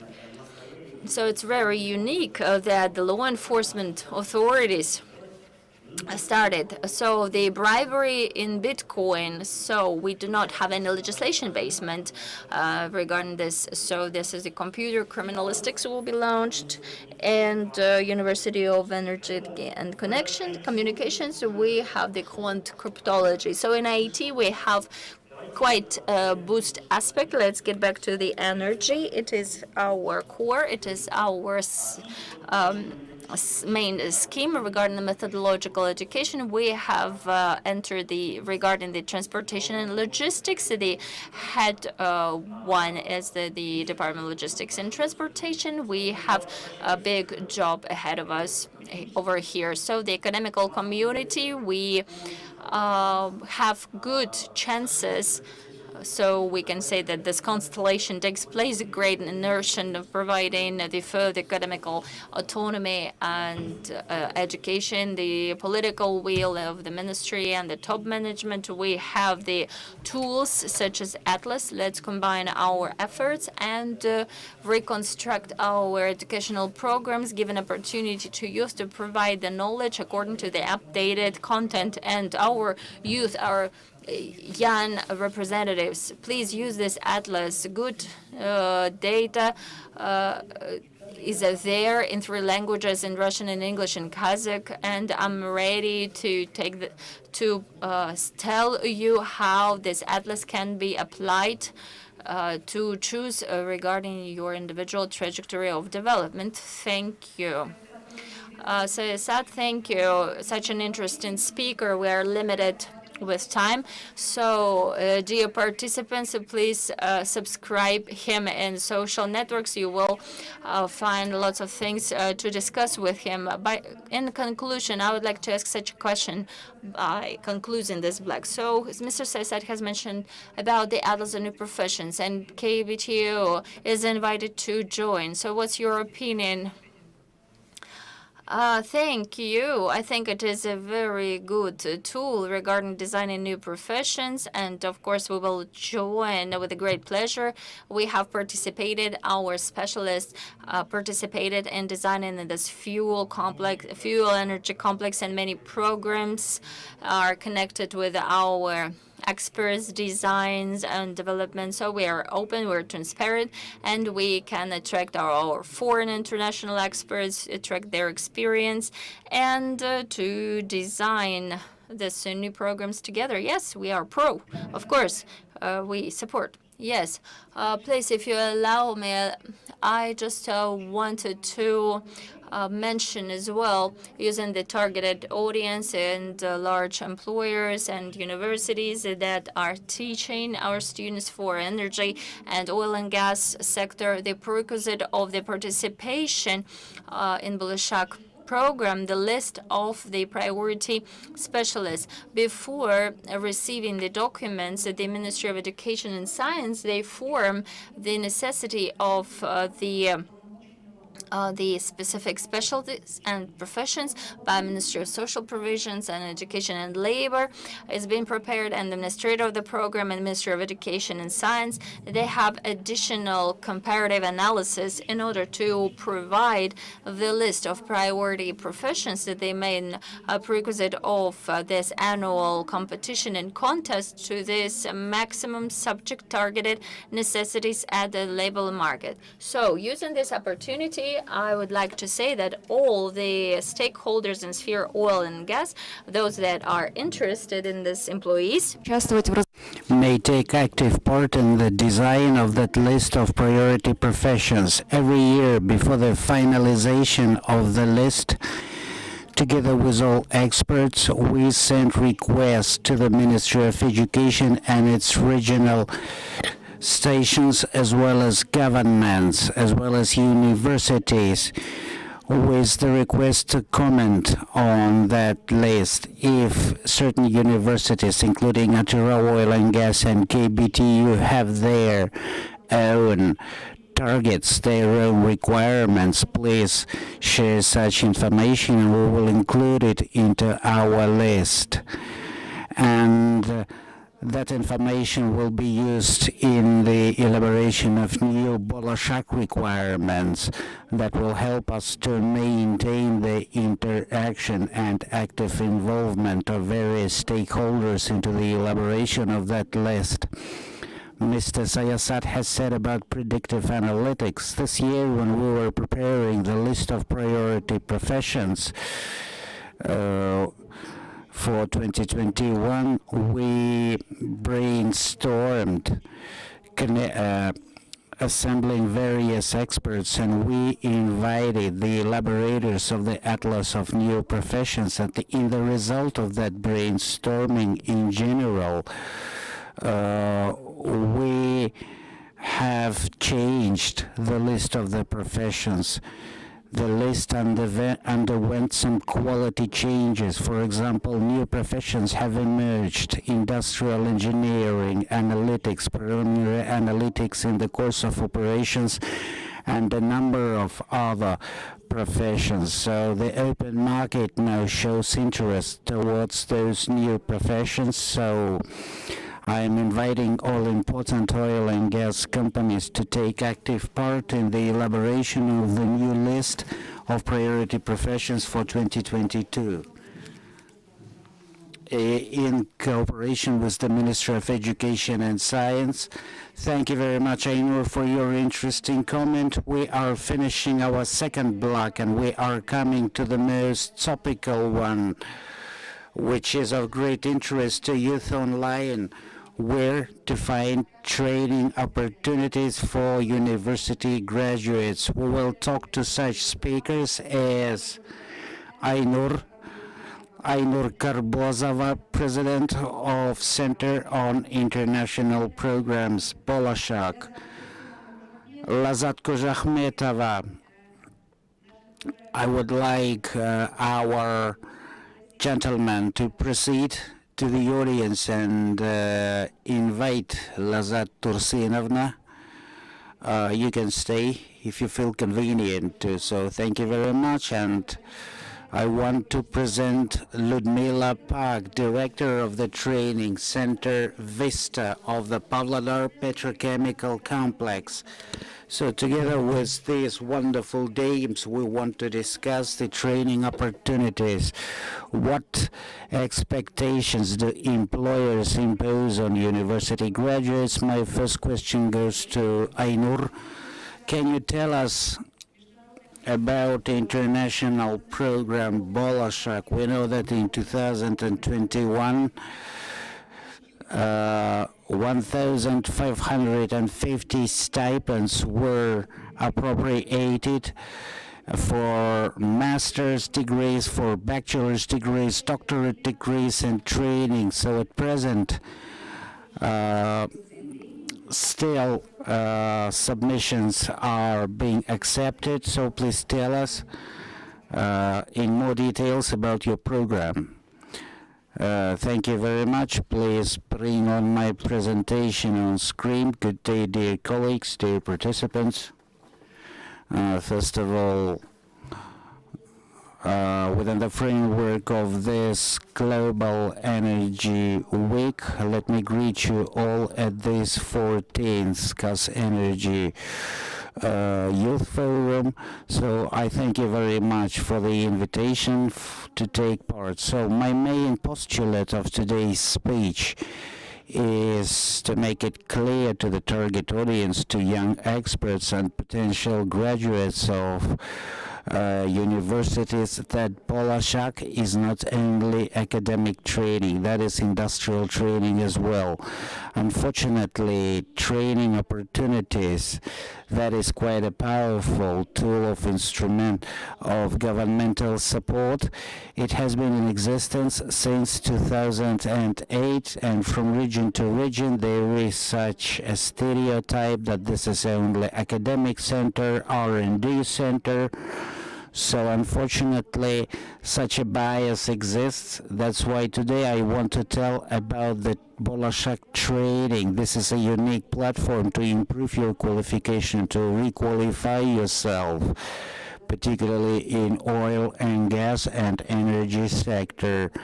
As you have said righteously, Assel, this year on the 5th of November, we are celebrating 30 years anniversary of our independence, 20th anniversary of Bolashak. In the said period, more than 14,000 citizens of Kazakhstan won the Bolashak stipend, and more than 11,000 of them are graduates, including myself, including today's speakers, Gulzada, Maratbek. There's a lot of us here, and also in energy sector, out of 11,000 graduates, 533 are graduates from petroleum scope. So I think, taking into consideration the provinces involved in energy sector, I think that potential is not exposed to full. If we analyze the percentages of specialties in the last 28 years, unfortunately, more than 50% of our graduates are graduates from social and humanitarian disciplines, and only 30% are engineers and technical professionals, including energy complex. You see, our opportunities are limitless, but potential is not being used to full. That is why 533 technical graduates only, of course, all of them are located in Atrao, Aktobe, Mangisto regions. They operate in technical specialties in petroleum industry. So what is training? And how you can avail yourselves of a training opportunity? You see, main companies in petroleum business must show interest towards training their people by using those options, by acquiring more qualified exposure that takes into consideration changes in present reality, the telegraphic changes in present reality, and those changes are forcing us to adapt ourselves. In this year, 2021, the Republican Commission has approved 6 categories of training activities. So my key postulate is that Bolashak is not only academic activity, that is training as well. The training may be for oil and gas, both industrial, both scientific. So from this slide you may see that this year Bolashak offers 6 categories of training activities. So in 3 of them, as a minimum, workers from oil and gas, I mean industrial workers as well as scientific and teaching personnel, may and must avail themselves of this unique opportunity. Scientists, we have separate 500 stipends for scientists, separate appropriation lie, and how many teachers from universities, including Atrao Oil and Gas University, Kazakh, KBTU, and others. So their scientists can avail themselves of the Bolashak option. This year we have a unique program for scientists, And that goes in line with the address to the nation made by the president, in which he said that every year the government must promote the scientific potential and render financial assistance to indigenous scientists. So the president made a proposal to deploy 500 Kazakh scientists to leading foreign R&D centers. So this year, this is a mandatory thing for Bolashak. We are supposed to deploy a number of people to foreign R&D centers, 500 stipends out of competition. It will be a great disenchantment for us if our scientists do not avail themselves.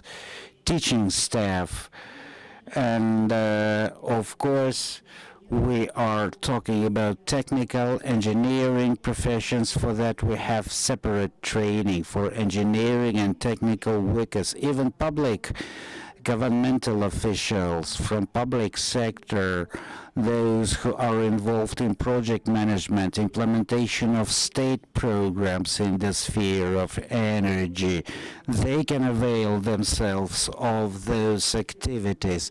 You see those 6 categories: scientists, teachers, healthcare professionals, engineers and technical professionals, and others. Starting from 2020, I think Kazakhstanians are receiving enough information from mass media, so the acceptance of the documents taking into consideration the pandemic conditions have been made more simple, more automated. You do not need to travel physically to Nur-Sultan. You need not to stay in the capital city, rent a flat, spend all the time in this city. Today you can live in Atyrau province, you can be a petroleum engineer in Atyrau province, and by means of your own personal cabinet you can submit all documents, take part in selection, a 2-round selection. If you are a success, then you receive your stipend, and then you enter into 2 contracts. You travel to your training and you return to Kazakhstan to your employer. Our job is that of technical accompanying. So what are the requirements imposed on the claimants in all those key categories for energy sector? First of all, starting from 2020, the main requirement imposed on all applicants, regardless of academic or industrial training, is the presence of invitation. It's not a big problem today. Any major, average or small energy or petroleum company has international collaboration ties. All universities that train people for petroleum industry have international collaboration platforms. There are already partners who can customize the academic itineraries and training itineraries for your people. And of course, invitation is an absolute prerequisite. So based on the invitation, you apply to Bolashak. This is it. The main requirement to all applicants to all 6 categories, including energy sector, is presence of not less than 3 years of professional experience, and in the last 12 months preceding submission of documents, you must work up to your specialty. If you are an oil and gas engineer, you are applying to oil and gas engineering academic training. And that is quite logical. Basically, you are not randomly picking up any profession from any sector. You are continuing your inclination. And Bolashak program imposes such a requirement as the submission of the Kaz test certificate. This is the Kazakh language certificate, and the level must be not less than B1. This is the indicator that you have answered at least 150 test questions properly. These are the three main prerequisites.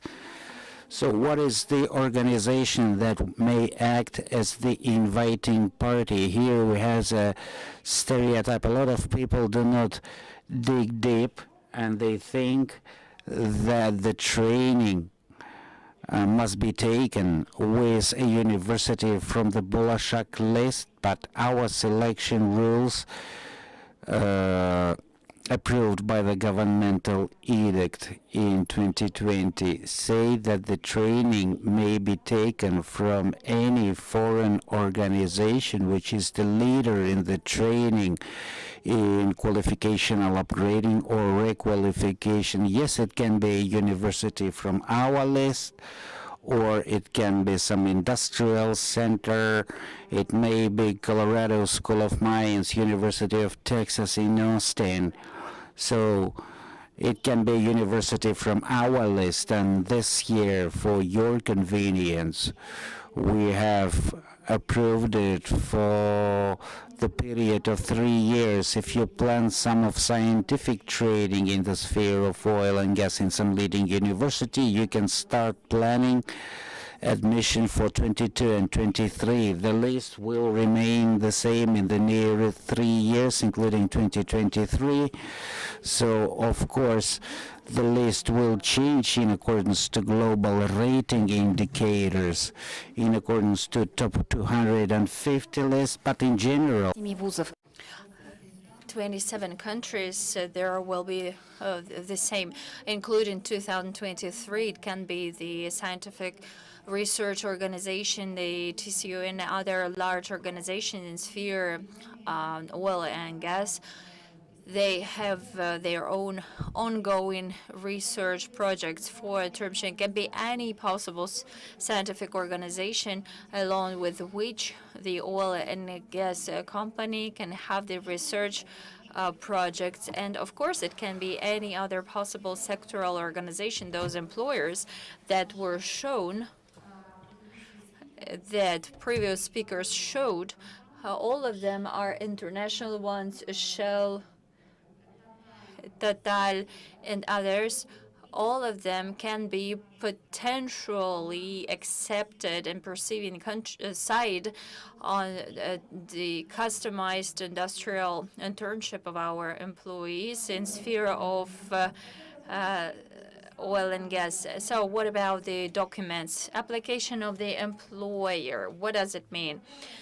When they apply, the employer keeps the workplace, and it's important. And of course, this employer is the third side of the contract and agreement. Then there is a certificate, invitation, the detailed program, and the documents proving this fact that the potential candidates know that, yes, in the pack of the documents with the notary proved about the basic education, when they consider these indicators, the average point is not considered. And in this pack of documents, certificate of knowledge, language knowledge is not required. Foreign language knowledge is not required. It's important to mention.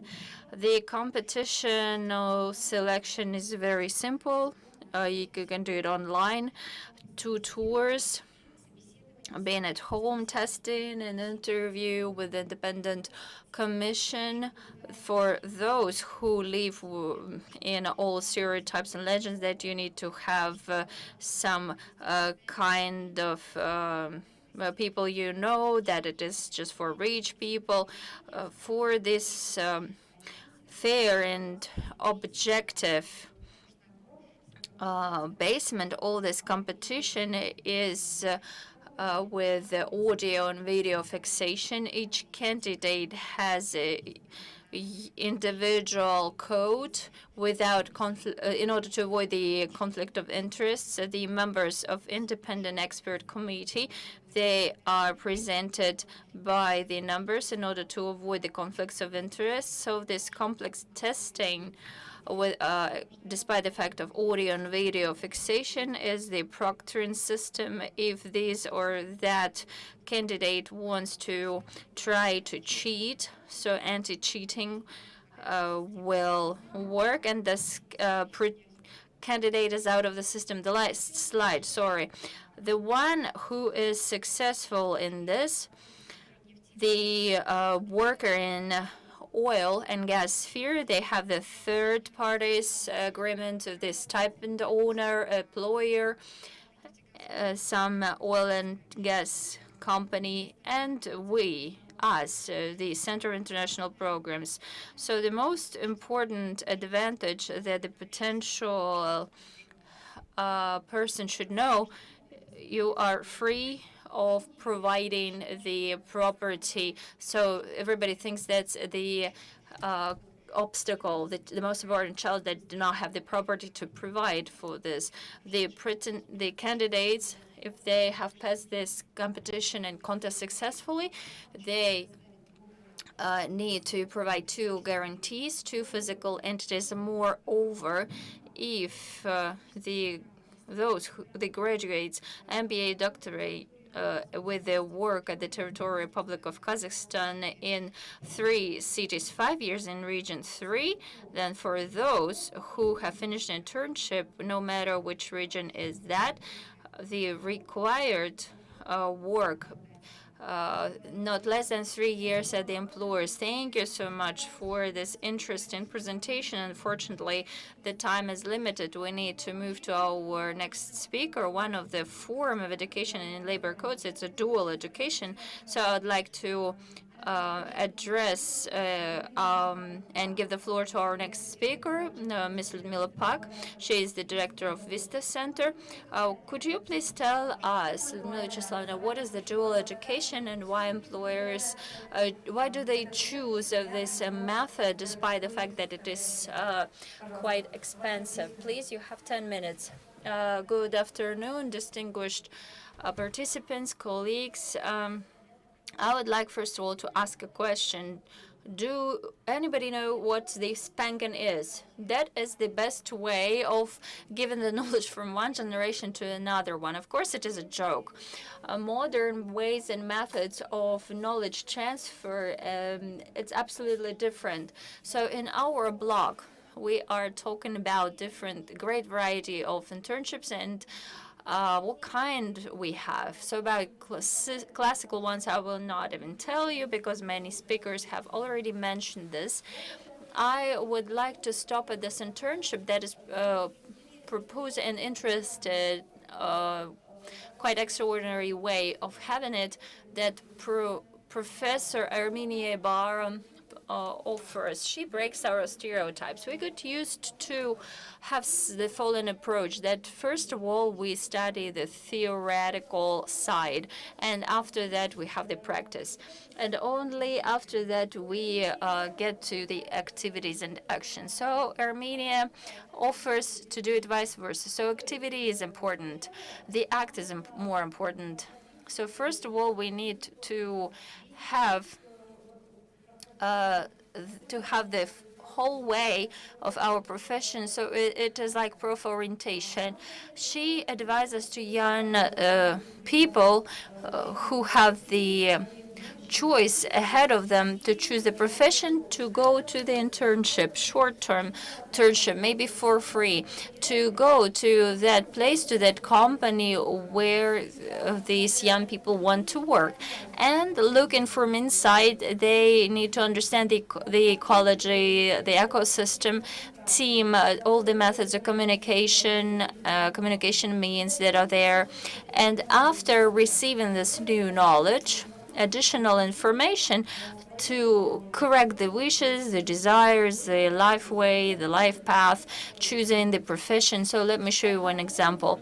One employee dreamed to have and design beautiful interiors, and she was thinking about changing her profession. So she took part-time at her main job, and she has realized 3 design repairments. And unfortunately, she has found out that the work of designer is connected with such activities as a regular visiting of shops and stores, then existence at the construction designer control, and this variant of this profession has left her.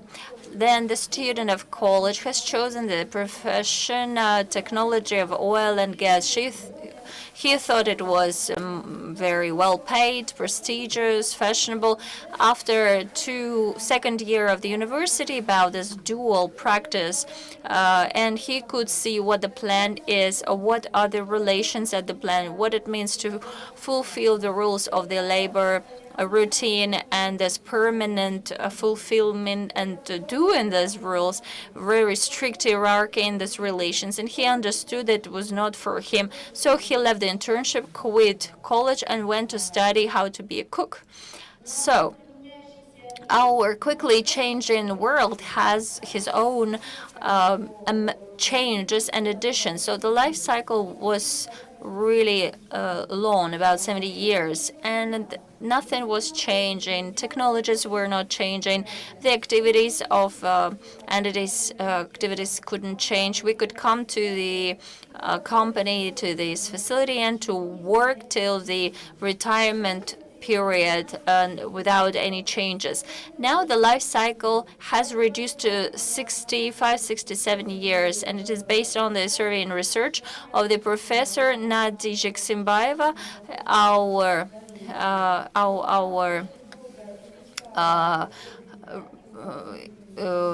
used to be our citizen, but she has been living in the States for a long time. So she thinks that our life cycles have reduced and decreased significantly during our life. What the speakers have mentioned before, we have to change our profession, not like we have to do this, but we come to this understanding that our life cycle is not direct, it is quite curvy. So Mini Bar speaks about it as well. So talking about internship at the plant, at some company, some business, based on the example of LLP Pavlodar oil chemical plant, how it is done over there. First of all, there are many different types of internship at the plants and factories, experience exchange, improvement of the quality of the similar companies. You need to have the precise plan, calendar, scheme, the timetable, everything should be prescribed and planned efficiently and effectively. So we need to mention that we need to have the mentor, because the internee needs to know who's in charge, whom can he contact if there are any questions or any requirements or references are needed. So all these relations, mentor and mentee, should be effective. We need to appoint the remuneration to the mentor. It can be the long-term internship at the enterprise. What we've done for such companies as Ajab, Atara oil processing plant, when our internees go to this technological equipment and installations, they have additional training, they pass exams, they take exams, and the majority of this internship at the Pavlodar oil chemical plant with the final exams. So it's not just that they are there and at the end they show their results and their knowledge after finishing this internship.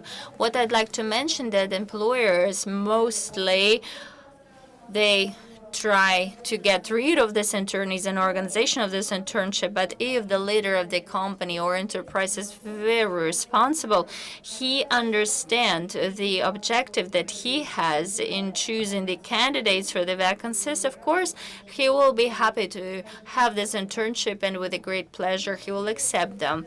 And Assel, answering your questions, I think that the best way to have the internship at the enterprise is practice and dual way of education. 9 years of experience implementing this project, Pavlodar All Chemical University. We were starting with the Pavlodar College, and after that we have spread our experience on universities. Such requirements are here according to the real world reality, modern reality. So such education is not enough sometimes, even for the working specialists. We need to have specialists that have university degree. And there are some curious cases in life. The first year students of our dual education, they stopped visiting and attending their theoretical lessons. Why? The reason is that the knowledge, practical actualization of this knowledge is higher than the level of knowledge of professors. So we are trying to organize such internship for teachers annually. For example, they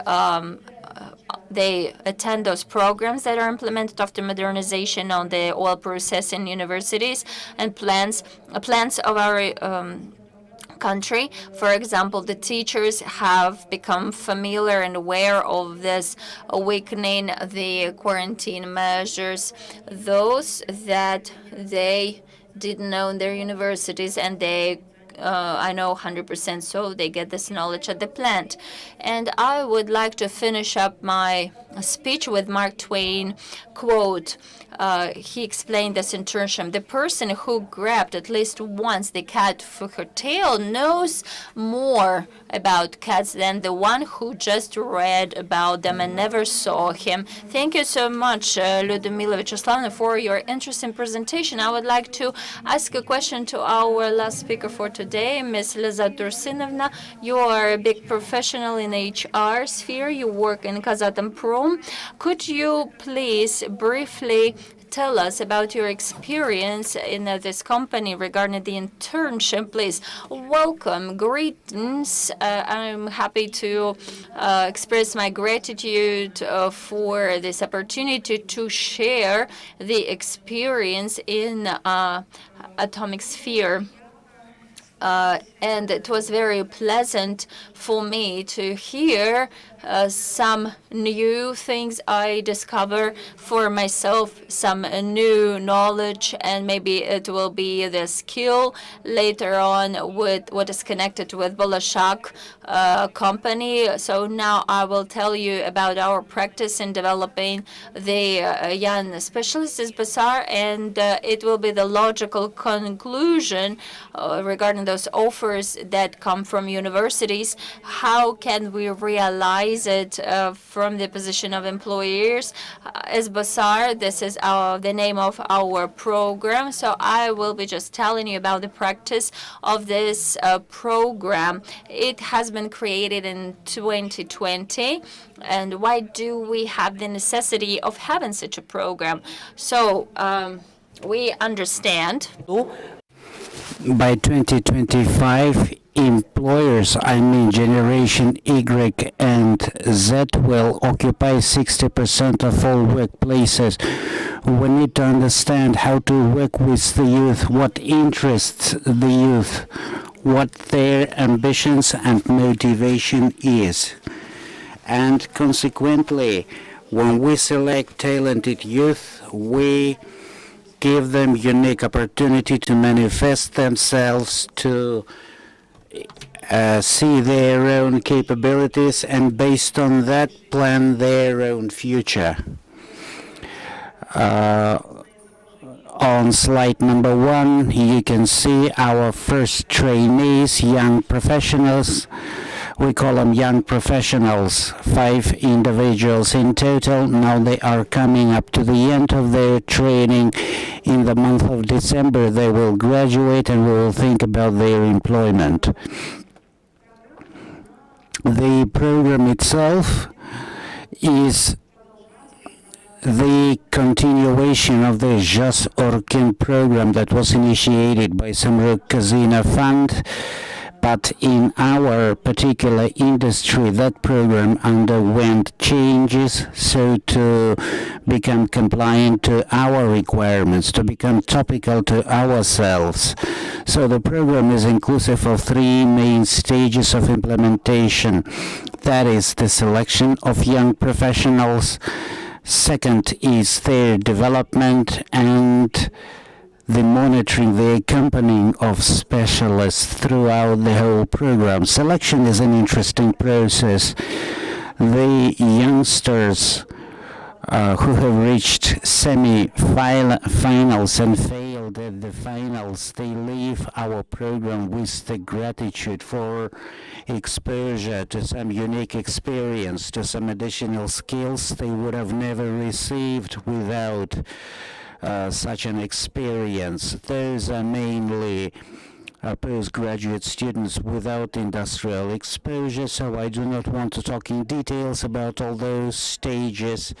So those are business cases, a number of tests, collective exercises in assessment center, as well as competences interview and role game, as well as filling in of a personal questionnaire. The final stage is the panel interview that involves experts from the industry, people from all the regions, all the companies, all the fields, all deposits. So last year we have selected 5, this year we have selected 8. So our whole expert community is interested in selecting the most talented, the most passionate youngsters. So the first lot will finish training in December. So what makes this program exceptional? After graduation in the month of December, those individuals will have a reciprocal round of activity.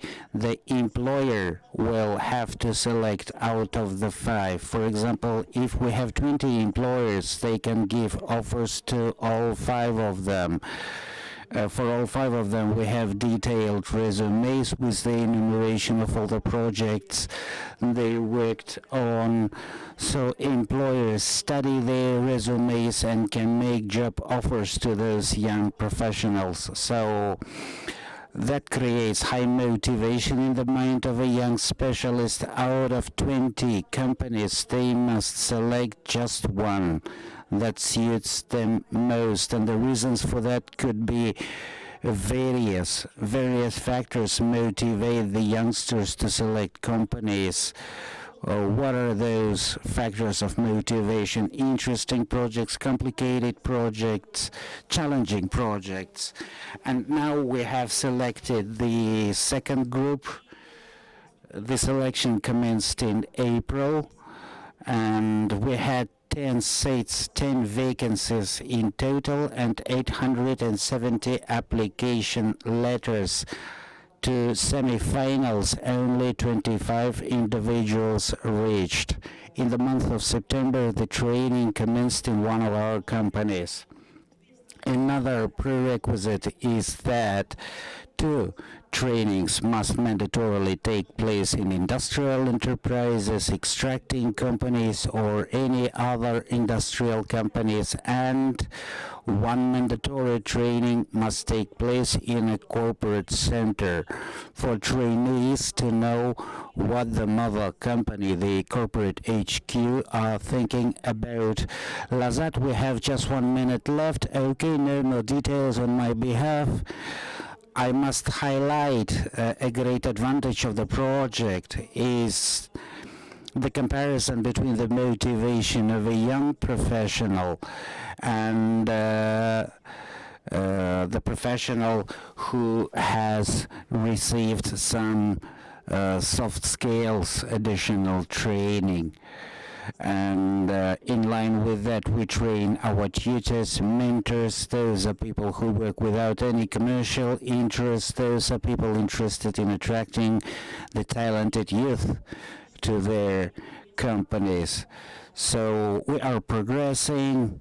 There are opportunities at the end of all 3 trainings to select that particular dream work each trainee is looking for.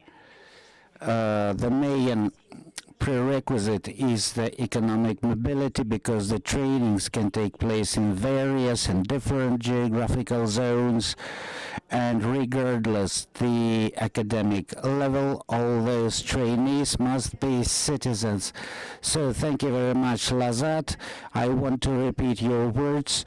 Dear students, dear postgraduates, you can find additional information from the Kazatomprom website and Bolashak website. I think today we have highlighted that the new requirements on the applicants are softer, so probably today there is the high time for a specialized session dedicated to young specialists in petroleum and energy sectors. Together with colleagues from Kazenergy, we can discuss some specific requirements and prospects to attract more people. So I want to finish the Youth Congress.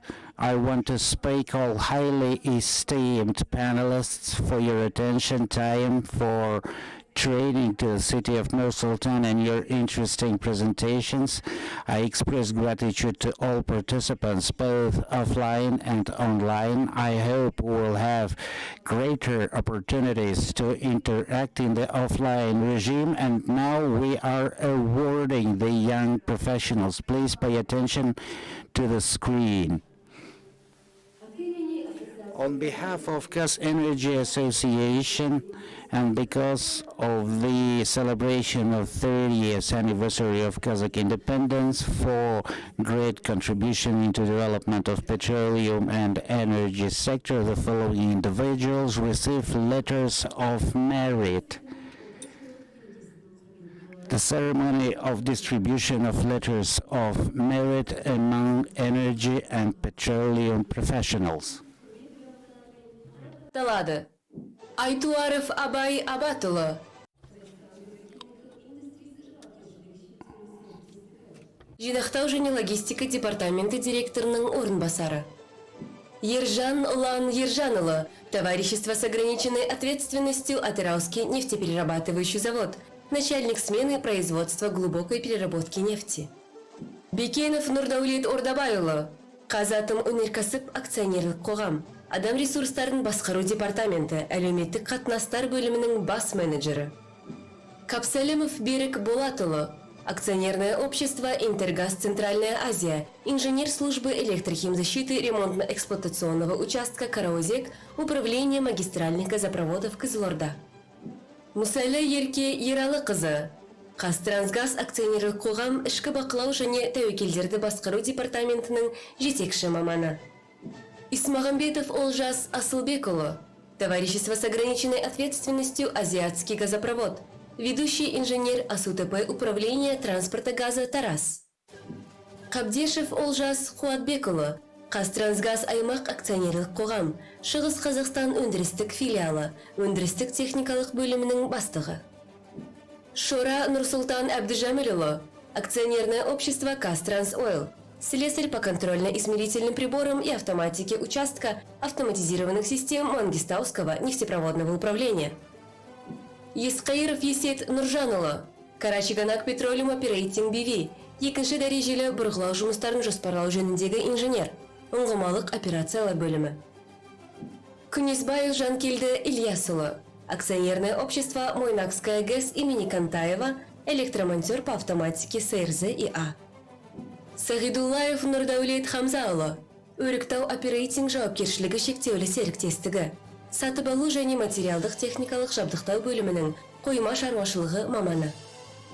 Жақсылықов Нурлан Мұратұлы, North Caspian Operating Company NV, супервайзер по производственным операциям. Ержанов Бақыт Аманбекұлы, Өзен мұнайгаз акционерлік қоғам, номер 1 мұнайгаз өндіру басқармасының, номер 11 мұнай және газ өндіру цехының 5 разрядты мұнай және газ өндіру операторы. Шабалов Нурсултан Қанатұлы, Товарищество с ограниченной ответственностью «Богатырь Көмір», электрослесарь по обслуживанию и ремонту оборудования дирекции по энергоснабжению. Әбілхақов Расул Рамазанұлы, Болат Нұржанов атындағы Екібастұз ГРЭС-1 жауапкершілігі шектеулі серіктестігі, метрология бөлімінің метрология жөніндегі жетекші инженері.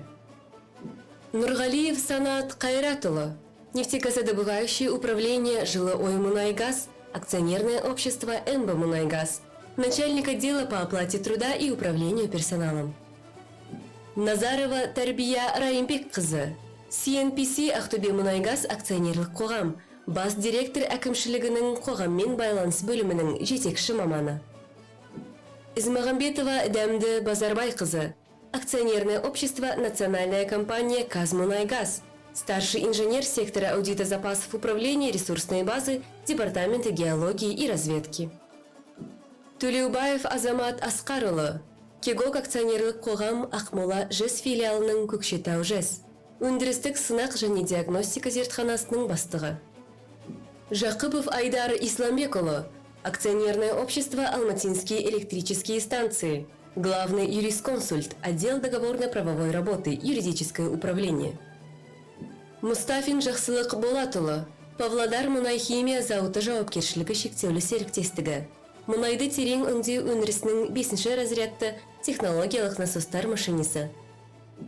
Имамбаев Алмаз Бекмырзаұлы, акционерное общество «Мангистау Мунайгаз», оператор по добыче нефти и газа 3 разряда, цеха по добыче нефти и газа номер 2 производственного управления «Каламкас Мунайгаз». Жұмаханов Базарбай Кемеладинұлы, Маңғыстау Мұнайгаз акционерлік қоғам, Жетібай Мұнайгаз өндірістік басқармасы, өндірістік технологиялық бөлімінің ұңғымаларды ағымдағы жөндеу тобының еңбекті нормалау жөніндегі инженері.